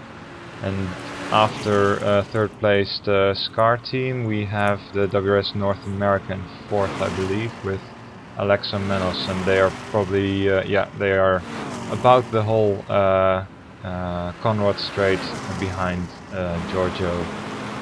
So there are the gaps for you of the top 4. So there we go, but the SSR Motorsports car, as far as we're aware, still leading the pack.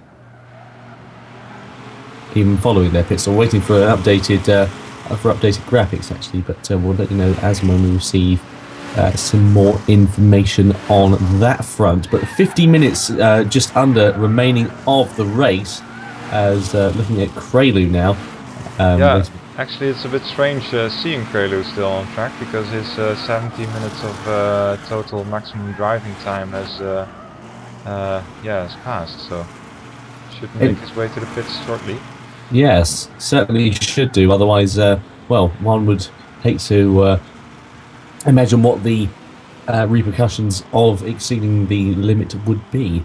But hopefully we won't see that occur. But anyway, looking back at the on-track action, I just want to mention the weather conditions are pretty much perfect as well. No chance of rain, as I'm sure you can tell, and it's blindingly good out there. Actually, the grip from the tyres is proving to be very, very efficient, and the drivers not seemingly struggling too much with sort of overheating of the tyres. Given that the circuit is so technical as well in some parts, you would expect one's tyres to potentially be suffering somewhat, but all the drivers coping very well at the moment, and hopefully we'll see that continue throughout the race. But as you mentioned there, Krelu surely will have to pit this lap, because well, I mean, they'll be incurring a penalty if not.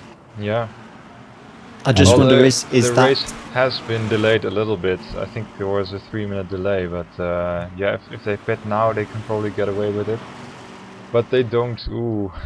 No, that could be very interesting. So we'll keep an eye on the Team Wise Racing outfit. We'll have to keep.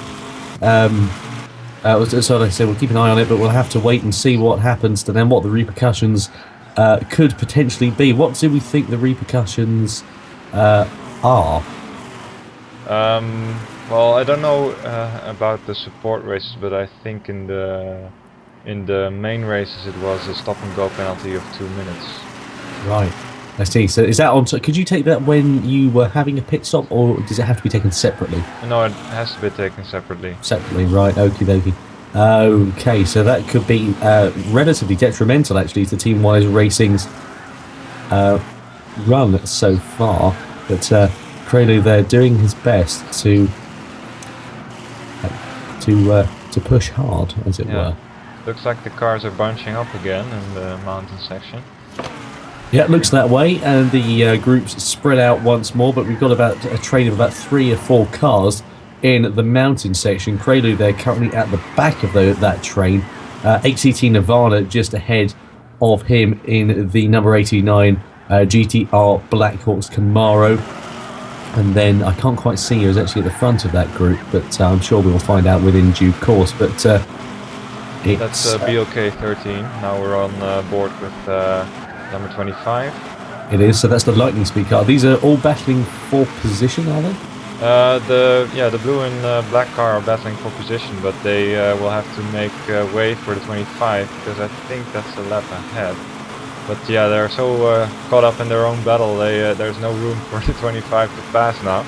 No, I think we've got a great view of the action here. ATT Nirvana looking at the inside of BOK 13, coming down towards the chase once more. Off the end of the straight, can he make the move stick up the inside? Oh, it's very close between the two, but he just gets ahead. Will he outbrake himself into the left-hander? No, he doesn't. Number 25 also manages to get past of Krelu, and that means that BOK 13 of 13 has got even more ground to make up on ATT Nirvana. But Krelu is in the middle of a lapped car sandwich at the moment. Wow, that was very exciting. Great thing to pull off from ATT Nirvana, and also the 25 car of Krelu following him around, making it stick. So yeah, great driving by all, not to see some contact there. But it was, I think, the number 66 of BLK very close to the grass, actually, in the cutting there. So nearly dropped the left wheel off into the grass, and then you can see a pretty serious accident. 2 cars in the pits. Giorgio, who not long ago set another fastest lap of a 2 minute 4.7. He's in the pits, as well as DC1 Cash, who has also been doing some really quick laps in the low 2 minute 6s. They're both back on their way again now. Afraid I didn't catch whether that was for a problem or not, because there's not been a driver change. But 2 pit stops there for 2 cars very quick out on track at the moment. And right, you are as well. Anyway, sorry, bear with me just doing it. There we are. Sorry, getting back to the on-track action. But Krelu, I really don't know what to make of the number 25 at the moment, because the Team-Wise racing car, though making progress through the field, having a bit of a moment there, but making progress through the field and carrying on very well, has exceeded their stint limit. So the Team-Wise racing car is surely going to incur some sort of sanction due to this. But the only explanation I can think of is that we missed the message in the chat that they actually changed, and that their car somehow didn't change their ID above the car, but I think that's highly unlikely. So I think you might be quite right. So yeah. I think we may potentially be looking at a bit of a sanction coming to Team-Wise Racing's way. If anyone knows any more information, perhaps a member of Team-Wise Racing is watching the stream, feel free to get in touch, give us a comment on the stream, and we'll happily keep everybody else updated as well. But yeah, by the way, you can also get in touch with us on Twitter. If you want to tweet GT Planet, you can tweet them at GT Planet News. Also, our series director AJ can be found at GTP_AJ. Bart is on there at Bartinho, BARTHIN0. And also, we've got Andrew on there as well. Andrew, you're going to have to remind them of your handle because I can't remember it. Yep, it's Andrew the Blade. That's all one word, all lowercase. So Andrew the Blade is my Twitter handle. Contact me on there. Just whilst we're on the topic of Krelu, I've had a look on the live timing, because if that car had stepped out the lobby and back in again, the number of laps that they have done would have reset. An example being BLK 13 of 13 at the moment. At the moment, Krelu's lap counter is on 36 laps, so they've not been in and out of the lobby, as in a local driver change. So yeah, as we say, we're not quite sure what's happened there, but something has most definitely gone awry. It certainly has. Perhaps a miscommunication between the Team-Wise Racing outfit, but we'll wait and see the developments on that one. Also, just to round things off on the Twitter front, you can follow me on Twitter if you want. My name's Tom Brooks, at Tom Brooks F1 on Twitter if you want to follow us. Looking at Krelu, though, just negotiating his way past ATT Nirvana in the Camaro. In the slipstream, heading towards the inside. Nirvana, very close on the grass was Krelu there. But Nirvana doesn't seem to want to give up the room, perhaps not realising that Krelu is lapping him, but negotiates his way past, does the Frenchman, the number 25. And it's very close quarters between those two. But ATT Nirvana still not taking things lying down here. I don't think he's aware that he's been lapped. I think he still believes the racing going on is for position as they come across the line to complete one more lap. We mentioned earlier whether it would be possible at all for the second drivers in the number 10 SSR Motorsports and the number 33 Avaleron racing machines to keep up the pace that their first drivers did. At the moment, that's not quite happening. Zine 1993 in the number 10 car, his current fastest lap is a 2 minute 6.8, and his last lap round was a 2 minute 8. Dutchy in the number 33, at the moment his fastest lap is a 2 minute 8.8, and that's pretty much the pace that he's consistently had for the last few laps. So at the moment, those second drivers losing a little bit of time to their compatriots from earlier in the race. But saying that, as we've said, there's been a fair bit of traffic in this last 20 minutes, so that might be a factor. as Giorgio sets another 2-minute 4 back into the 2-minute 4s with a 2-minute 4.9. So once again, that number 21 machine in the hands of Giorgio is properly shifting at the moment, and definitely got to keep an eye out for it in terms of its race position. That's correct. Having a look at Midnight Rider 32 currently on screen for the Lightning Speed team, the number 65, the first of their entrants. Midnight Rider, if you missed it earlier on, had quite the impact with the wall, quite the coming together, going through the right-handed turn, I believe it was, of McPhillamy Park, but just lost it coming out of there, had heavy contact with the wall, and is pretty much on a recovery drive, is the number 65. And what have his lap times been like there, Andrew, just out of interest? How's Midnight Rider fared over the past few laps? Because the incident was about half an hour ago. Maybe we'll find out in due course, but we'll wait and see on that front. But Midnight Rider currently looking at on screen the number 65, coming in towards Hell Corner for another run. And it looks like the two of Prelude and the other ATTR and Nirvana there are slowly catching Midnight Rider. Hey Tom, sorry my microphone was muted for a second. Midnight Rider, his lap count has resetted because he's been in and out of the lobby.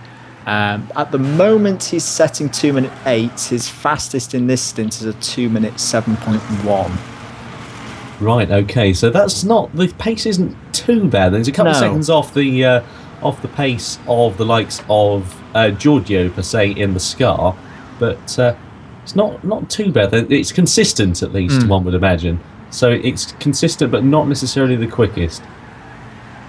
Giorgio's just set a purple sector 1 as well, so in about 90 seconds time we might be seeing that fastest lap coming down as again. Midnight Rider goes off again, just going through the same part of the sector where he lost it last time, coming towards the S's, spins it round but manages to gather things back up. Sorry to interrupt you there, Andrew. No problem. Yes, gathers things back up, no damage on his car, and the number 65 will live to fight another game for the Lightning Speed team. Yeah, that was quite dramatic, and actually also the GTR Blackhawk team there managed to get by safely, which is good to see.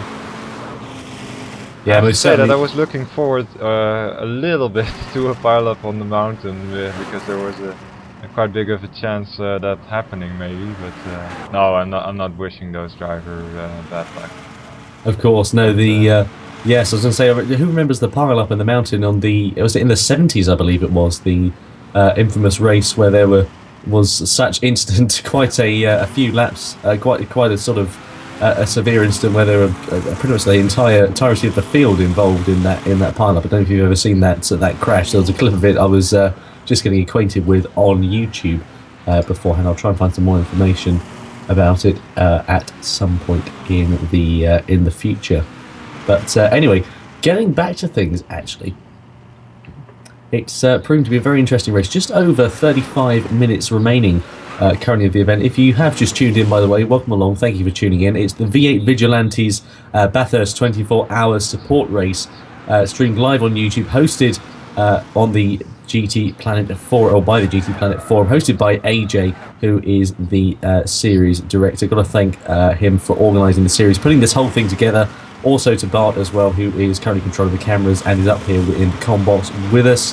But anyway, getting back to things on the circuit, we'll introduce ourselves in a few moments' time. But currently crossing on board with the 21, that is the Scar Racing team of Giorgio, and he has proven to be very quick. Is he still setting consistently fast lap times there, Andrew? Giorgio, yes and no. The last lap through was 2 seconds slower, but I reckon he was getting past traffic on that lap. His sector times are still looking massively impressive. So yeah, all is well in that car. But it must have been that he or he did make a pit stop, or he did make a mistake. Oh, that's commentator's curse for you, as he just went a little bit wide at the top of the mountain there. But yeah, he was quite close to WRS North America again, and I seem to remember that when Alexa Menos got out of the pits for his stint, that he was also quite close to Giorgio, and Giorgio setting such a good pace that he quickly built a gap, but the gap is now down again. So, did he make a pit stop, Andrew, or did we miss that? Giorgio did make a pit stop. It wasn't a driver or stint change as such, because he's currently counting on 21 laps for this stint in the lobby. But yeah, Giorgio was in the pits about 10 minutes ago, I think. Yeah, so then they now are on the equal strategy, so to say, as the other teams. I think none of the top runners have to pit now till the end of the race, so we can monitor these gaps that they have.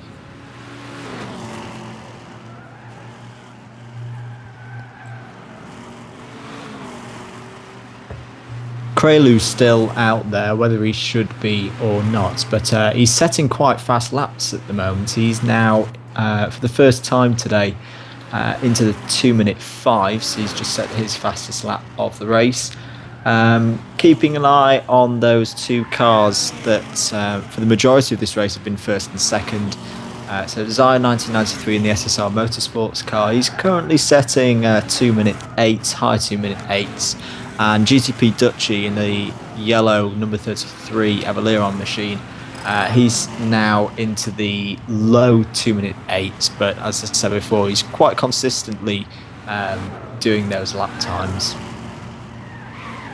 Certainly is. Like you were mentioning just a few moments ago there, Andrew, also traffic is playing a key factor in this race, and we see a right bunch of cars coming through the first part of the lap, heading downhill towards the S's once more. But Giorgio negotiating his way through the traffic very well. You can just see visibly how much quicker he is, for example, there than BLK 13. And he's stuck behind him through the S's and cuts towards the inside. Hopefully BLK will realise he's there and does so, gets out of the way of him. Not the favoured overtaking spot in the S's is that, but negotiates his way very well past. We see a spinner at the chase. Yeah, it's Crelu. It is Crelu, and there we go. So off onto the gravel. That must have been quite an incident. I would. Looks like he ran very deep into the corner and even damaged his front wheels. So he must have had some contact with the wall there. Well, one would assume so. Hopefully that'll be an opportunity then for the number 25 to finally pit and go for a driver change at last, because I mean they've exceeded the stint limiters already as far as we're aware. So it's got to be some kind of sanction post-race by the sounds of things for the TWR team, as he looks for a clean circuit to get back onto. But he's going to go into the pit lane is Crelu, and if they don't make a driver change, I will be very, very, very surprised. And we'll have to wait and see what the sanctions are as a result of that. But the number 25 Team-Wise racing car into the pit lane now from 4th position currently going into the pit lane like we mentioned. I believe maybe it's just a case of the number 25 of Crelu perhaps not wanting to give up his 4th place.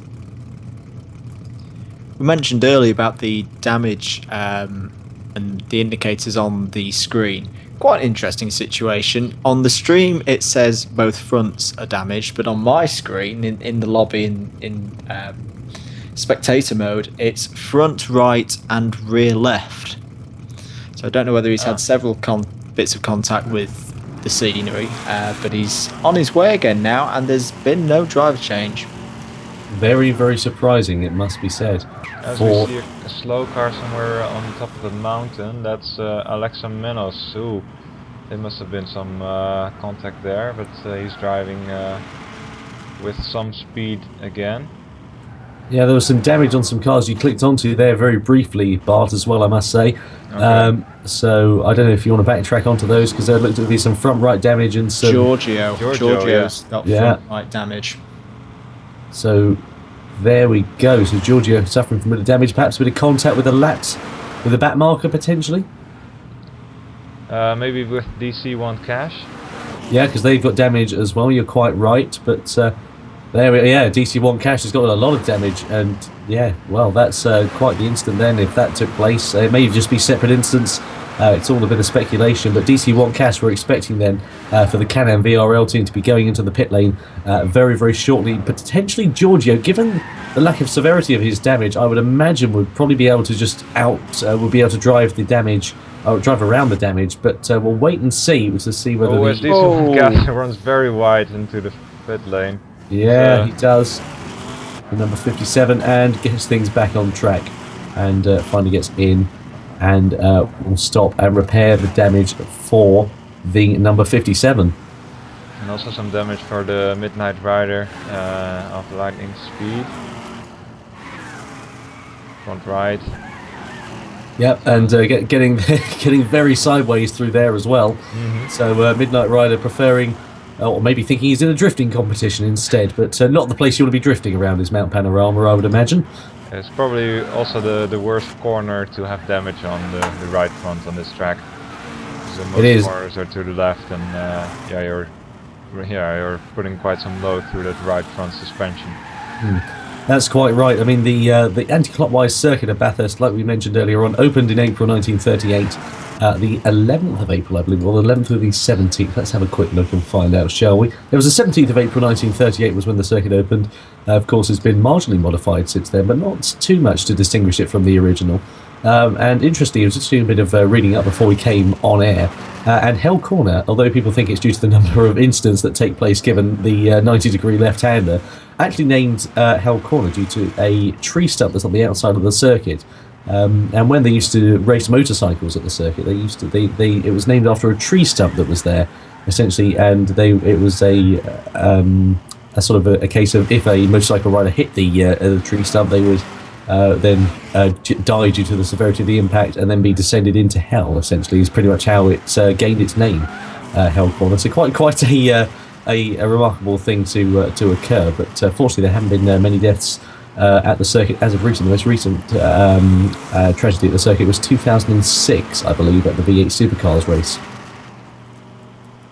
But getting off the topic of that and cutting back to the action, Midnight Rider currently looking at for the lightning speed outfit. He is having a very good run so far, I'd imagine, at the moment. I mean, his pace has been not necessarily the fastest, relatively consistent though, and he's certainly proven to be having a bit of fun out there as well. And as we see him getting the backside out through turns 3 and 4, but he's enjoying himself out there as the number 65, and I think that's pretty much what counts as well. But of course, you've got to have fun, but you need to get the results as well. That's ultimately the aim, and getting the results is what SSR Motorsports number 10 is doing. Currently being driven, of course, by Zai 1993, and is upholding the Camaro's results thus far. Irrespective of penalties for Prelude, they did lose a lot of time with that incident about 5 minutes ago.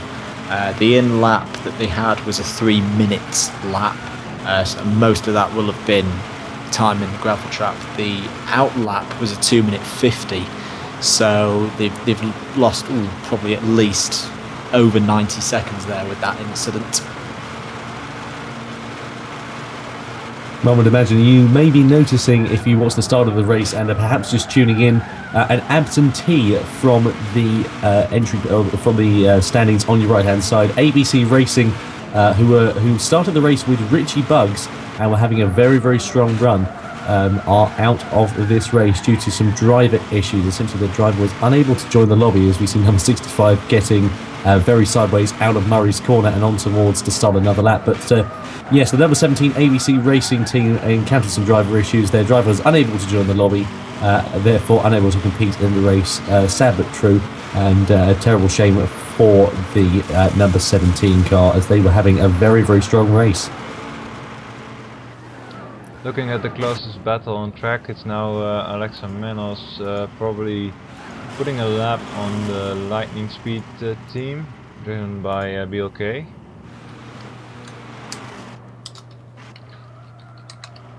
Giorgio's pace has dipped slightly, probably due to that little bit of damage on the front right. Saying that though, it's still way quicker than anyone else out on track at the moment. Last lap from Giorgio was a 2-minute 5.6. The next fastest driver is Midnight Rider on a 2-minute 7.4. So still, Giorgio, I don't know where he's finding this pace from, but he's doing a properly good job for the number 21 Scar team at this moment. Certainly is. Anyway, just going to have a look at some more on-track action as Alexia Menos and BLK13 are very close on track. Is that for position, or is that number 32 just getting past BLK for a lap? I think it must be for a lap. Yeah. WS Team North America have had a very steady run so far. We're in the top 3 for a long time, with Giorgio now having overtaken them, I believe. Where's Giorgio on track? Yeah, he's already exiting the Forest Elbow there, so I think it's WS North American 4th now, yeah, the team of Lightning Speed being in 6th or 7th now, so that must be for a lap. So BLK has had a little bit of a crash there at the top of the mountain, very fortunate for him. Looked like a particular nasty one where he came to a complete stop. Only front left wheel damage, so reasonably unscathed there. Could have been engine damage, so lucky for him, he can still probably continue with that damage. Yeah, certainly looks like he's a lucky boy. But anyway, BLK 13 of 13, then the number 66 coming down the back straight in towards the Chase complex. Sorry, he's just gone through the Chase complex, rather, I should state. I'm too busy focusing on another icon on the screen. But BLK 13 of 13, not having a bad run in the number 66, currently sitting in 6th position. As you can see with the pane on the right-hand side, the graphic on the right-hand side of your screen. 20 minutes just over remaining of your race. The race due to finish at midnight GMT, going on to the 1st of March. Midnight GMT, of course, is when I'll turn the grand old age of 18 as well. Start the race at 17, finish the race at 18. So there you go. Anyway, getting back to the action on the circuit. The field spreading out again somewhat, bit of traffic as we see at the bottom of the S's going through the Forest Elbow, but otherwise it's all relatively sort of spread apart now. Yes, it is, and BLK choosing not to repair his damage, so he will soldier on. So let's have a look at that busy part of the track. It's Midnight Rider who we're currently looking at, following the car of, if my screen refreshes. Technical issues, hey. Still HD Nirvana, yeah, he was closing in on him last time we were looking on board with him. As you see, a yellow in sector 2, that's... So the driver perhaps slowing? I think it's BLK. BLK. BLK. Has he now got engine damage? Yes, he has. So yeah, another instance for the Lightning Speed team. Then it looks to be the number 65. We've seen have a couple of incidents thus far. Number 66 there is BLK, and must have had another nasty off by the sounds of things. That car is not getting up to speed, so it must be engine damage. Giorgio in the pits with damage. Ooh. So, is that potentially? It couldn't be a related incident because they're too far apart on the circuit. I don't know. He's had it for a little. I think probably the last lap. He's now got rear right damage as well as front right damage. So, I think it's just a little precautionary pit. He's on his way again now. But a little bit of drama there for the number 21.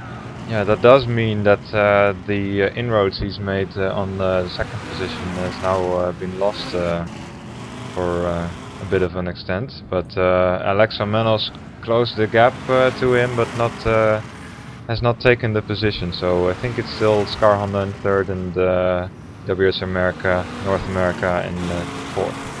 I don't know whether drivers are getting a little bit tired, but DC1 Cash is probably going to be coming into the pits. Yes, he is. He's got front right, rear right, and engine damage.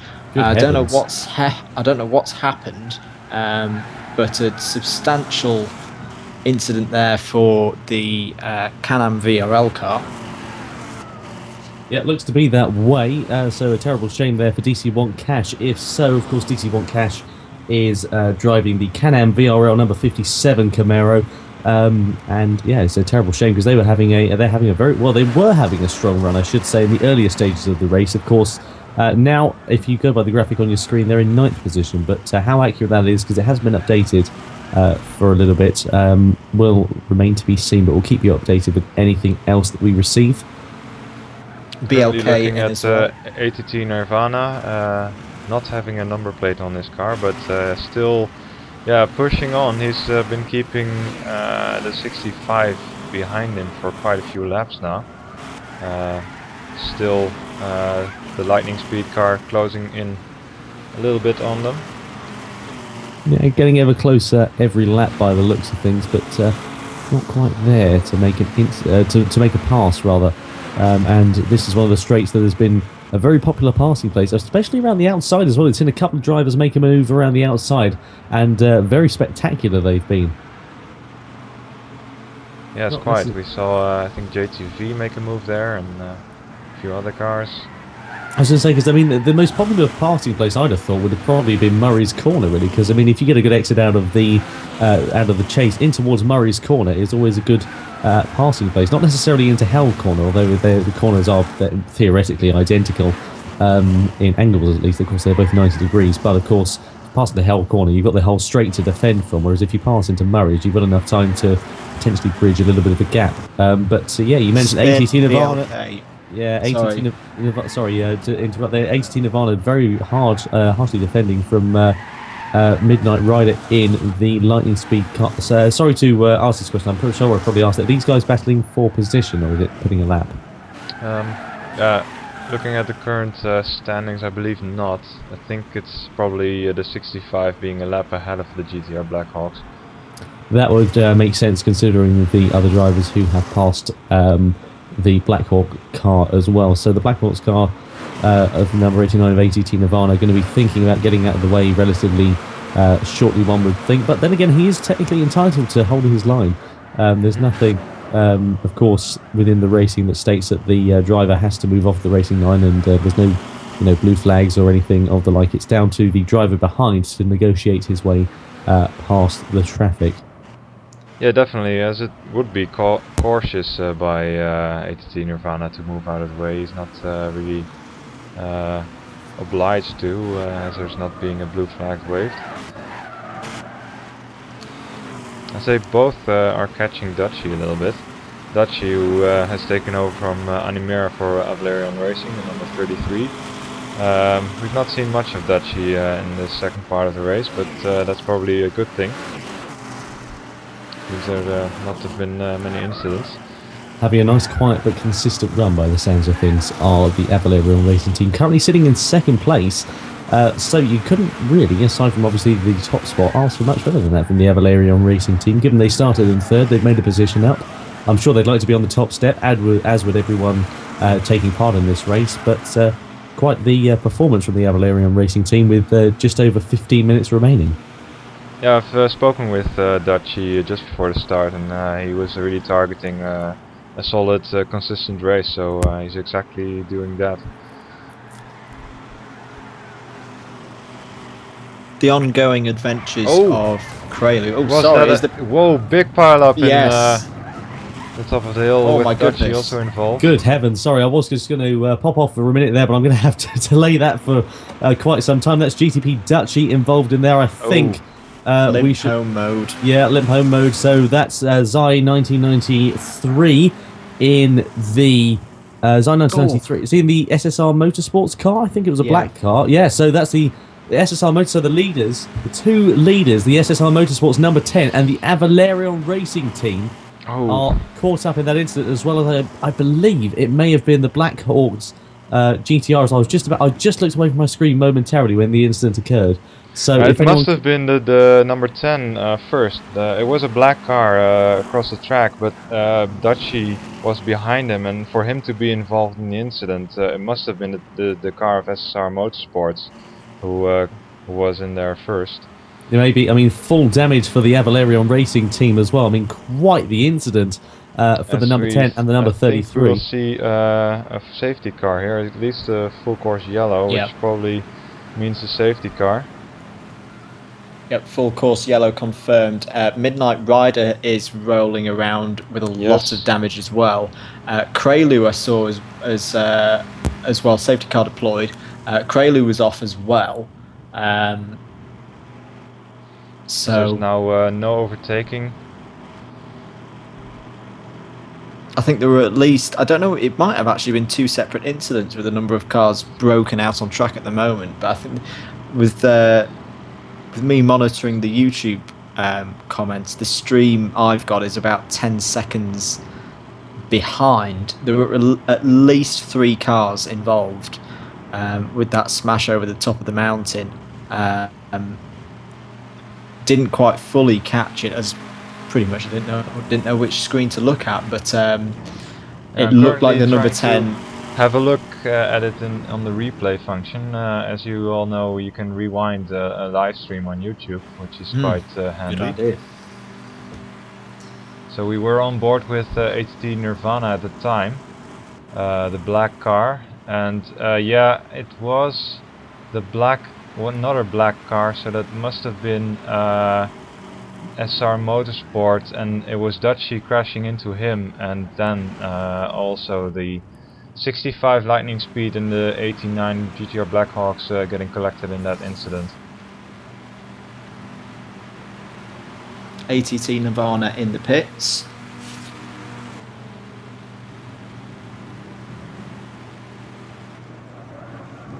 Zai 1993 has got back to the pits as well. It looks like Zai was diagonally across the track at the top of the mountain. Dutchy trying to go on the inside of him, just making the apex, and it looked like Zai was maybe moving. I don't know. He was certainly facing the wrong way, and it was Dutchy who slammed him backwards into the wall. Then ATT Nirvana couldn't avoid them anymore, and Midnight Rider also being collected in that incident.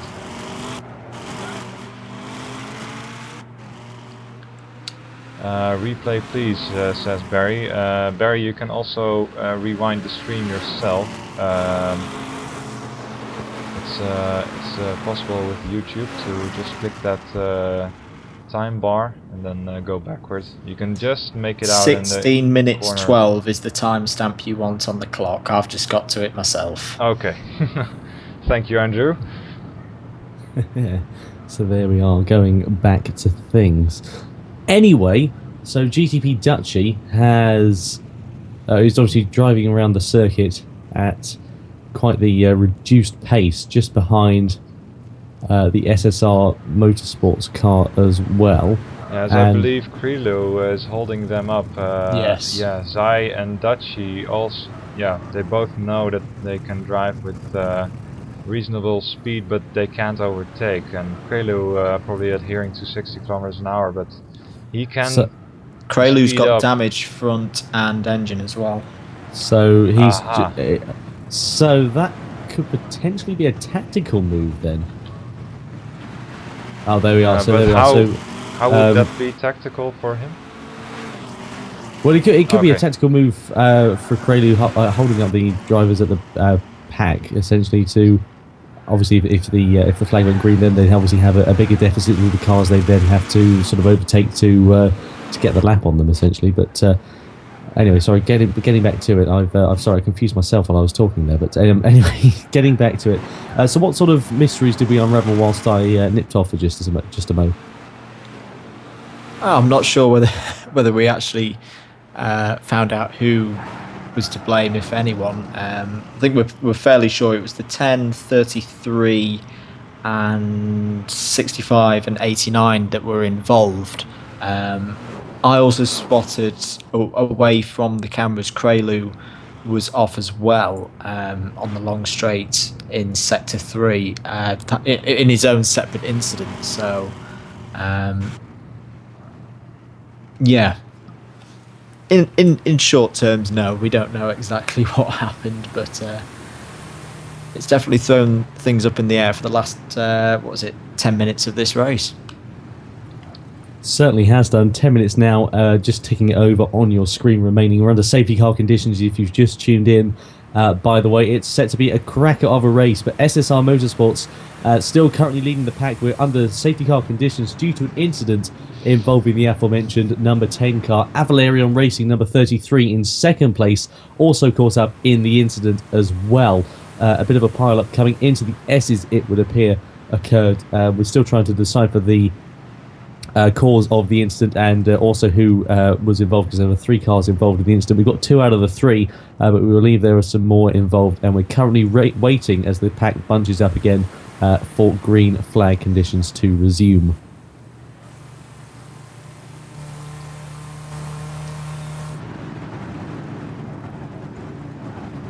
The slow car is Krelu, and he's really struggling to control the car. He's got to pit for this damage that he's got on the front. And he's struggling to keep it in a straight line. He certainly is. And Krelu then is, as you mentioned, sort of holding up proceedings at the moment. Anyway, cracking on back to things. So yeah, the order of drivers behind the safety car is BLK, Midnight, Giorgio being the first 3.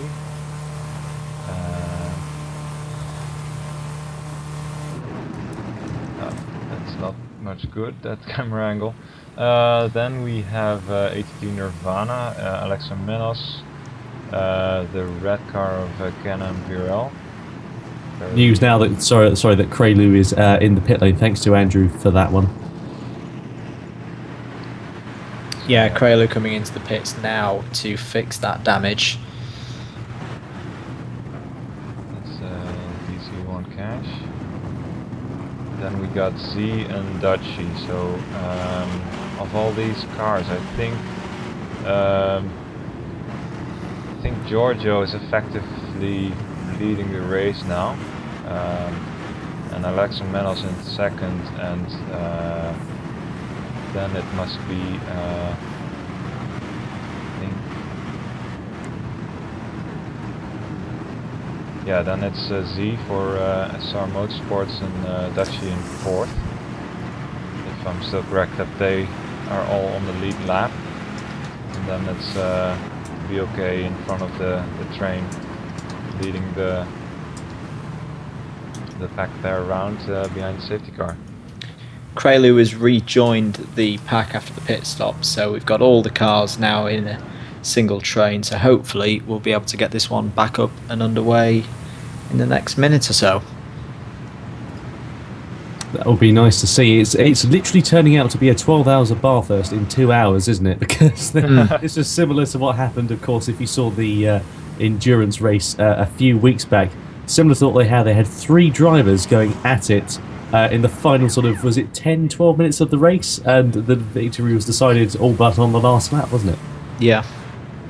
And it was spectacular. Of course, that's not going to be the case today. The victory is not necessarily sewn up. I mean, the 2 drivers that of SSR Motorsports and Avalarion Racing, as far as we're aware, are on the same lap. So we'll have to keep an eye on those guys, even though they've got traffic to negotiate as well, which puts the Avalarion Racing number 33 at a slight advantage over the number 10, because of course the number 10 will be the first driver to encounter the traffic, but they both will encounter traffic at all but the same time.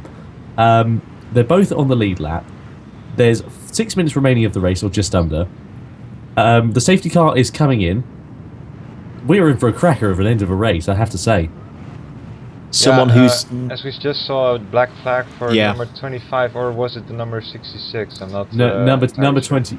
well, I was going to say number 25 is Team-Wise Racing, so that would make sense given that they have exceeded their stint limit for Krelu, because he should have been excluded quite a while back, Yeah. because they haven't changed drivers at all. So that makes sense, that instead of what Stuart was saying, it was a 25 who is getting that penalty. There was mention of number 66 as well. I just wonder, is the number 66 possibly for because the number 66 was involved in the incident causing this safety car, am I right? Or was it the 65? It was a 65, I believe. But yeah, I think they were only the last party to arrive at the scene from that accident, so I believe they won't be held responsible. Yep. So there we are, confirmation that the number 25 will be disqualified from this race as we expected. The Team Wise racing car currently sitting in 4th position, according to the graphic on the right hand side of your screen, will be disqualified. Exceeded the stint limit rather significantly. Stint limit for those with the bronze badges to their name, the bronze drivers, is 65 minutes. And the Team Wise Braylu exceeded that. They didn't announce a finishing driver. And, well, we can pretty much see why now as well. Yeah. So, there we are. But 4 minutes now remain of the V8 Vigilante support race of the Bathurst 12 hours. Safety car coming in this lap. The lead drivers of SSR Motorsports Avalarion Racing are on the lead lap. They have got traffic ahead of them. And we are now down into the final 4 minutes of the race. I tell you what, guys, I cannot wait for this. It's going to be spectacular. Sorry, 9 minutes remaining. I apologise. Yeah, because of the late parade lap, that the time has been extended a little bit. So that's my mistake. I apologise about that. So yeah, you are right. 9 minutes now remaining of the race. So when AJ mentions it's the last lap in the comments section on the left-hand pane on your screen, that is when obviously the last lap is. But still, 9 minutes remaining. Even more racing action for us. Barry Adams makes a really good point in the chat. 5 laps of skill required, and on stone cold tired, interesting restart. Yeah, especially into Hell Corner as well. So the safety car pulls into the pit lane then, and the lap cars ahead will come across the line. No overtaking, of course, before the line, as we know. But the V8 Vigilante support race is underway. We've got a green flag once more with 8 minutes now remaining of your coverage. The cars come in towards turn 1. These guys all pretty much fighting for position. Midnight Rider and BLK 13 very close together on track. Don't forget about the GTR Black Horse car as well. They're 3 abreast pretty much coming down towards turn 2 of Quarry. This is very, very close quarters between these drivers. BLK 13 up the inside of ATT Nirvana. ATT Nirvana, though, stays behind Giorgio 57, and Midnight Rider 32 is very close. Of a restart here. He has, and he's up the outside of Midnight Rider. Oh, he has very contact. Close to the wall. A bit of contact between the two. And Giorgio 57 then still sticking with it, going around the outside. Midnight Rider, more contact there through the left-hander. And Giorgio 57 finally gets ahead of the number 65 Midnight Rider's lightning speed car. He really wanted to get ahead very quickly, that Giorgio, and he took a very lot of risk doing it, but he made it seemingly without damage even, so yeah, well done. That's quite right. I should also mention the number 65, the car we just mentioned, Midnight Rider 32, hasn't technically... there's a car in the pit lane there as well. Yeah. That's the number 25 car, isn't it, of course? Yeah. But yeah, the Midnight Rider, they haven't technically changed their driver yet. I know the drivers exited and re-entered the lobby. Does that technically their encounter as a driver change? Or do they actually have to physically change it? Because they haven't changed the driver since the start of their race either. Because Midnight Rider, there's the Lightning Speed team, their second driver is Mitch Behaven, who we haven't seen feature in this race at all. As I think we now see a battle for position between Alexa Menos and Z1993. Yeah, they're very close on circuit. Z1993 is potentially going to launch one up the inside into the chase. Not quite close enough, but don't forget about BKK. Oh, no, goodness gracious. And Z is also involved in that contact. That's so unfortunate. They're coming down in towards Murray Corner. The 57 involved as well there, pretty much had nowhere to go. Significant damage to Z as well, front right, front left, rear left and engine damage. So that's 2 cars out of the running. So Z1993 in the pit lane then for the number 10. So that necessarily means that GTP Duchy, if SSR Motorsports and Avalarion are on the same lap, which we are of the belief that they are, Avalarion are taking the lead of this race, surely. So it's Alexa Menos who came out there unscathed, but probably realizing that he caused that incident, we see him waiting for the affected driver. So that's very much sporting behavior there. That's what we also encourage and uphold in the WRS racing series, and this team being organized by the stewards of WRS. Yeah, showing good sportsmanship here on track by giving the position back there to Z, and he now stopped on track, but yeah, well done by him. Yes, good sportsmanship. I should also mention, by the way, it's my birthday now, but there we go. Anyway, getting back to the on-track action. So it's all going off, but GTP Dutchy, they're momentarily driving on nothing, but you now can't see him at all. So getting back to the action, GTP Dutchy goes through the S's. And yeah, he kept out of trouble, so now he's driving in no man's land again. But congratulations, Tom, on getting the 18th birthday. Thank you very much. It's very kind of you. I've made it 18 years. Let's hope for another 18 more. So I don't want to dwell on it too much, of course, but you're very kind. Anyway, thank you to all those on YouTube who are commenting on it as well. Thank you very much for that. Very kind of you. Anyway, let's get back to the on-track action. Confirmation there that number 25, the Team-Wise racing car, must retire from this race now. So, as we see an updated graphic on your right-hand side, SSR Motorsport still currently leading this race, according to the graphic, and Avalarion still in second, so I'm not entirely sure why that is. Yeah, I believe that's still the standings from the hourly update. I think you might be quite right with the removal, of course, of the number 25 Team-Wise Racing. But I think I'm quite confident that we're looking at the leader now of the race, which is Giorgio. And following him on track is 18 Nirvana still, and the 65, I believe. Yeah, of Midnight Rider, still locked into a battle. Little update on Giorgio's pace. I think he knows the great situation that the team is in. He's backed it off a little bit. He's currently in the high 2-minute 5s. Probably the tyres are still a little bit cool. But yeah, they're taking it really easy, aren't they, in the final parts of this race?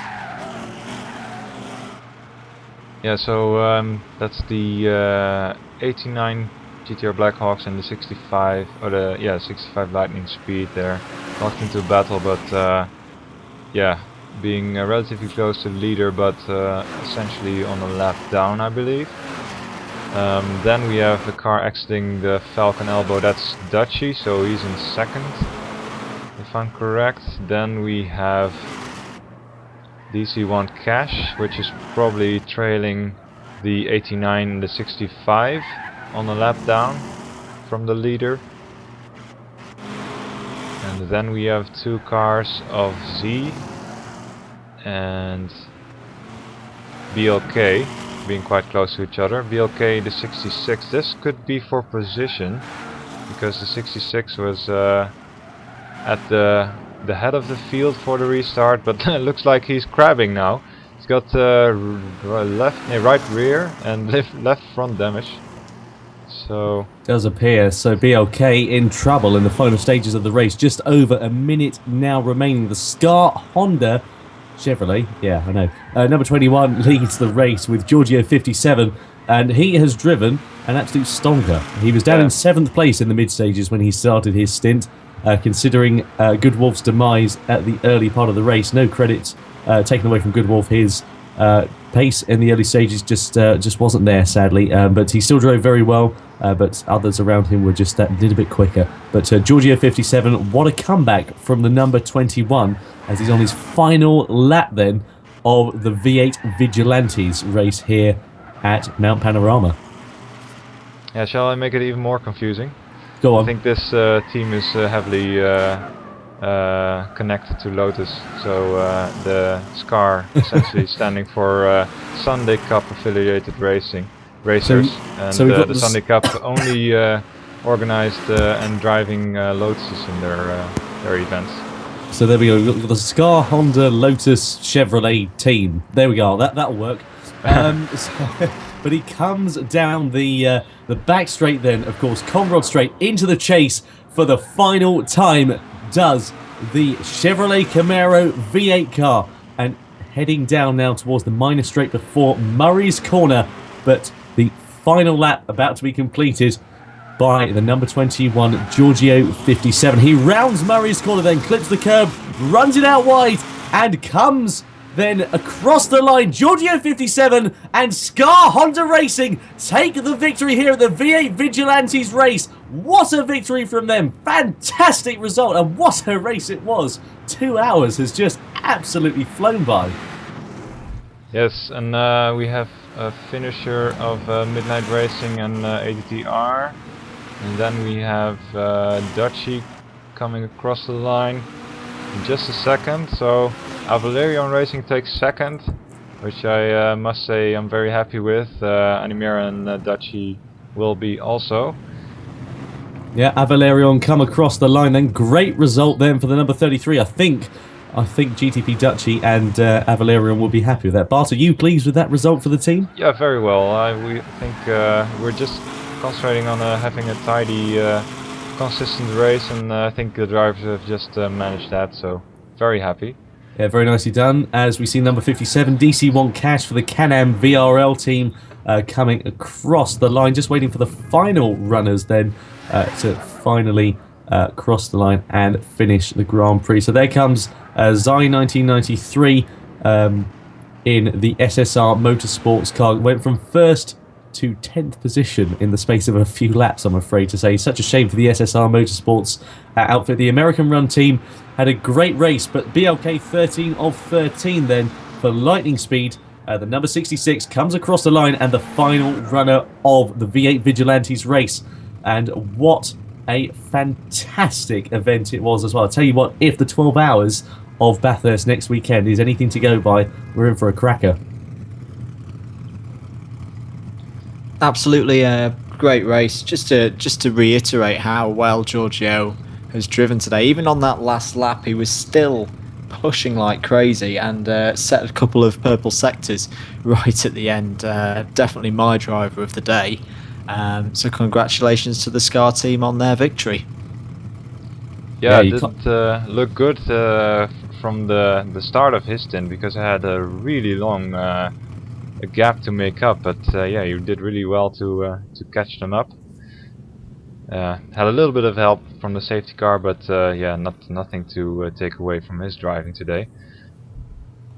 Yeah, you cannot take anything away from these guys. They have driven absolutely superbly over the last 2 hours, and we were mentioning in the middle stages of the race about Giorgio 57's pace to number 21, and honestly I have to say I really did not think it would be possible for the SCAR team to recover from their somewhat bad start, but I have to say that they have performed admirably, and I am very, very pleased for them. I'm very pleased for the teams, for the drivers, and the next round, of course, the Bathurst 12 hours for the endurance race next weekend will be absolutely fantastic. Sadly, I won't be commentating on it for those of whom are interested. I won't be there. I've got my 18th birthday on the 18th birthday party rather on the Saturday, so I'll be getting fairly merry, I'm afraid. And as it's only 12 hours, I don't particularly fancy coming home rather intoxicated and doing some commentary. But nonetheless, it's been brilliant to commentate on this, and I'd like to thank AJ and also Bart, as well as yourself, Andrew, for the opportunity to commentate alongside you.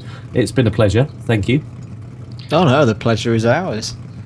Exactly, yeah, it was a really good race to watch, good race to commentate on, and very happy to be here in the commentary booth with two of you. Yeah, well, I cannot wait for the next endurance race that I commentate. So I can't wait for the next endurance race altogether. I'll have to catch the race on demand on YouTube, of course. You'll be able to catch this race, by the way. It'll be uploaded onto YouTube relatively shortly, so that's something to look forward to if you've missed some key points in this race. But it has been It's been a stonking effort from all the drivers, all the teams involved. Perhaps not the way that ABC Racing or also the Team Wise Racing outfit would have wanted the race to go, but the 8 teams that did finish performed admirably. And although due to some mitigating circumstances for the other teams, I can't fault their preparation. I can't fault their driver craft. I think that it was fantastic all together. Yeah, apart from the unfortunate end, absolutely brilliant driving from the field for the whole race, really. And those last couple of incidents, I mean, it's kind of inevitable on such a tight and twisty circuit that you do get those kind of things. I don't think there was any malicious intent in any of the incidents. It was just one of those things, really, and all part of racing. Yeah, most certainly so. We see number 21, the Scar Honda team, doing some celebratory donuts on circuit now, and rightfully so as well. You can't fault their drive for this race. Going round Hell Corner backwards as well, so that'd be quite a sight to see. And doing all sorts of tricks. That'd be one to photograph for the album. Probably put that up in his study or something like that. But anyway, thank you ever so much for the opportunity to commentate on the race. And thank you, again, to AJ for organising. Thank you for GTPlanet as well for allowing us to stream the race on their YouTube channel. We hope you've enjoyed watching. Of course, the 12 Hours of Bathurst takes place next weekend to be streamed right here live on YouTube if you fancy watching the race. So get tuned in and keep an eye on the proceedings, and I'll catch you next time I'm out in the next endurance race following Bathurst. But I think that's probably it then from myself, from Andrew. Yep, thanks for tuning in, guys. Thanks for everybody in the YouTube comments. It's been really good the last couple of hours interacting with you all, and hopefully I'll catch you guys again this time next weekend. And we look forward to that. Also yourself there, Bart, as well. Yes, thanks for watching, everyone, and we'll see you at the Bathurst 12 Hours.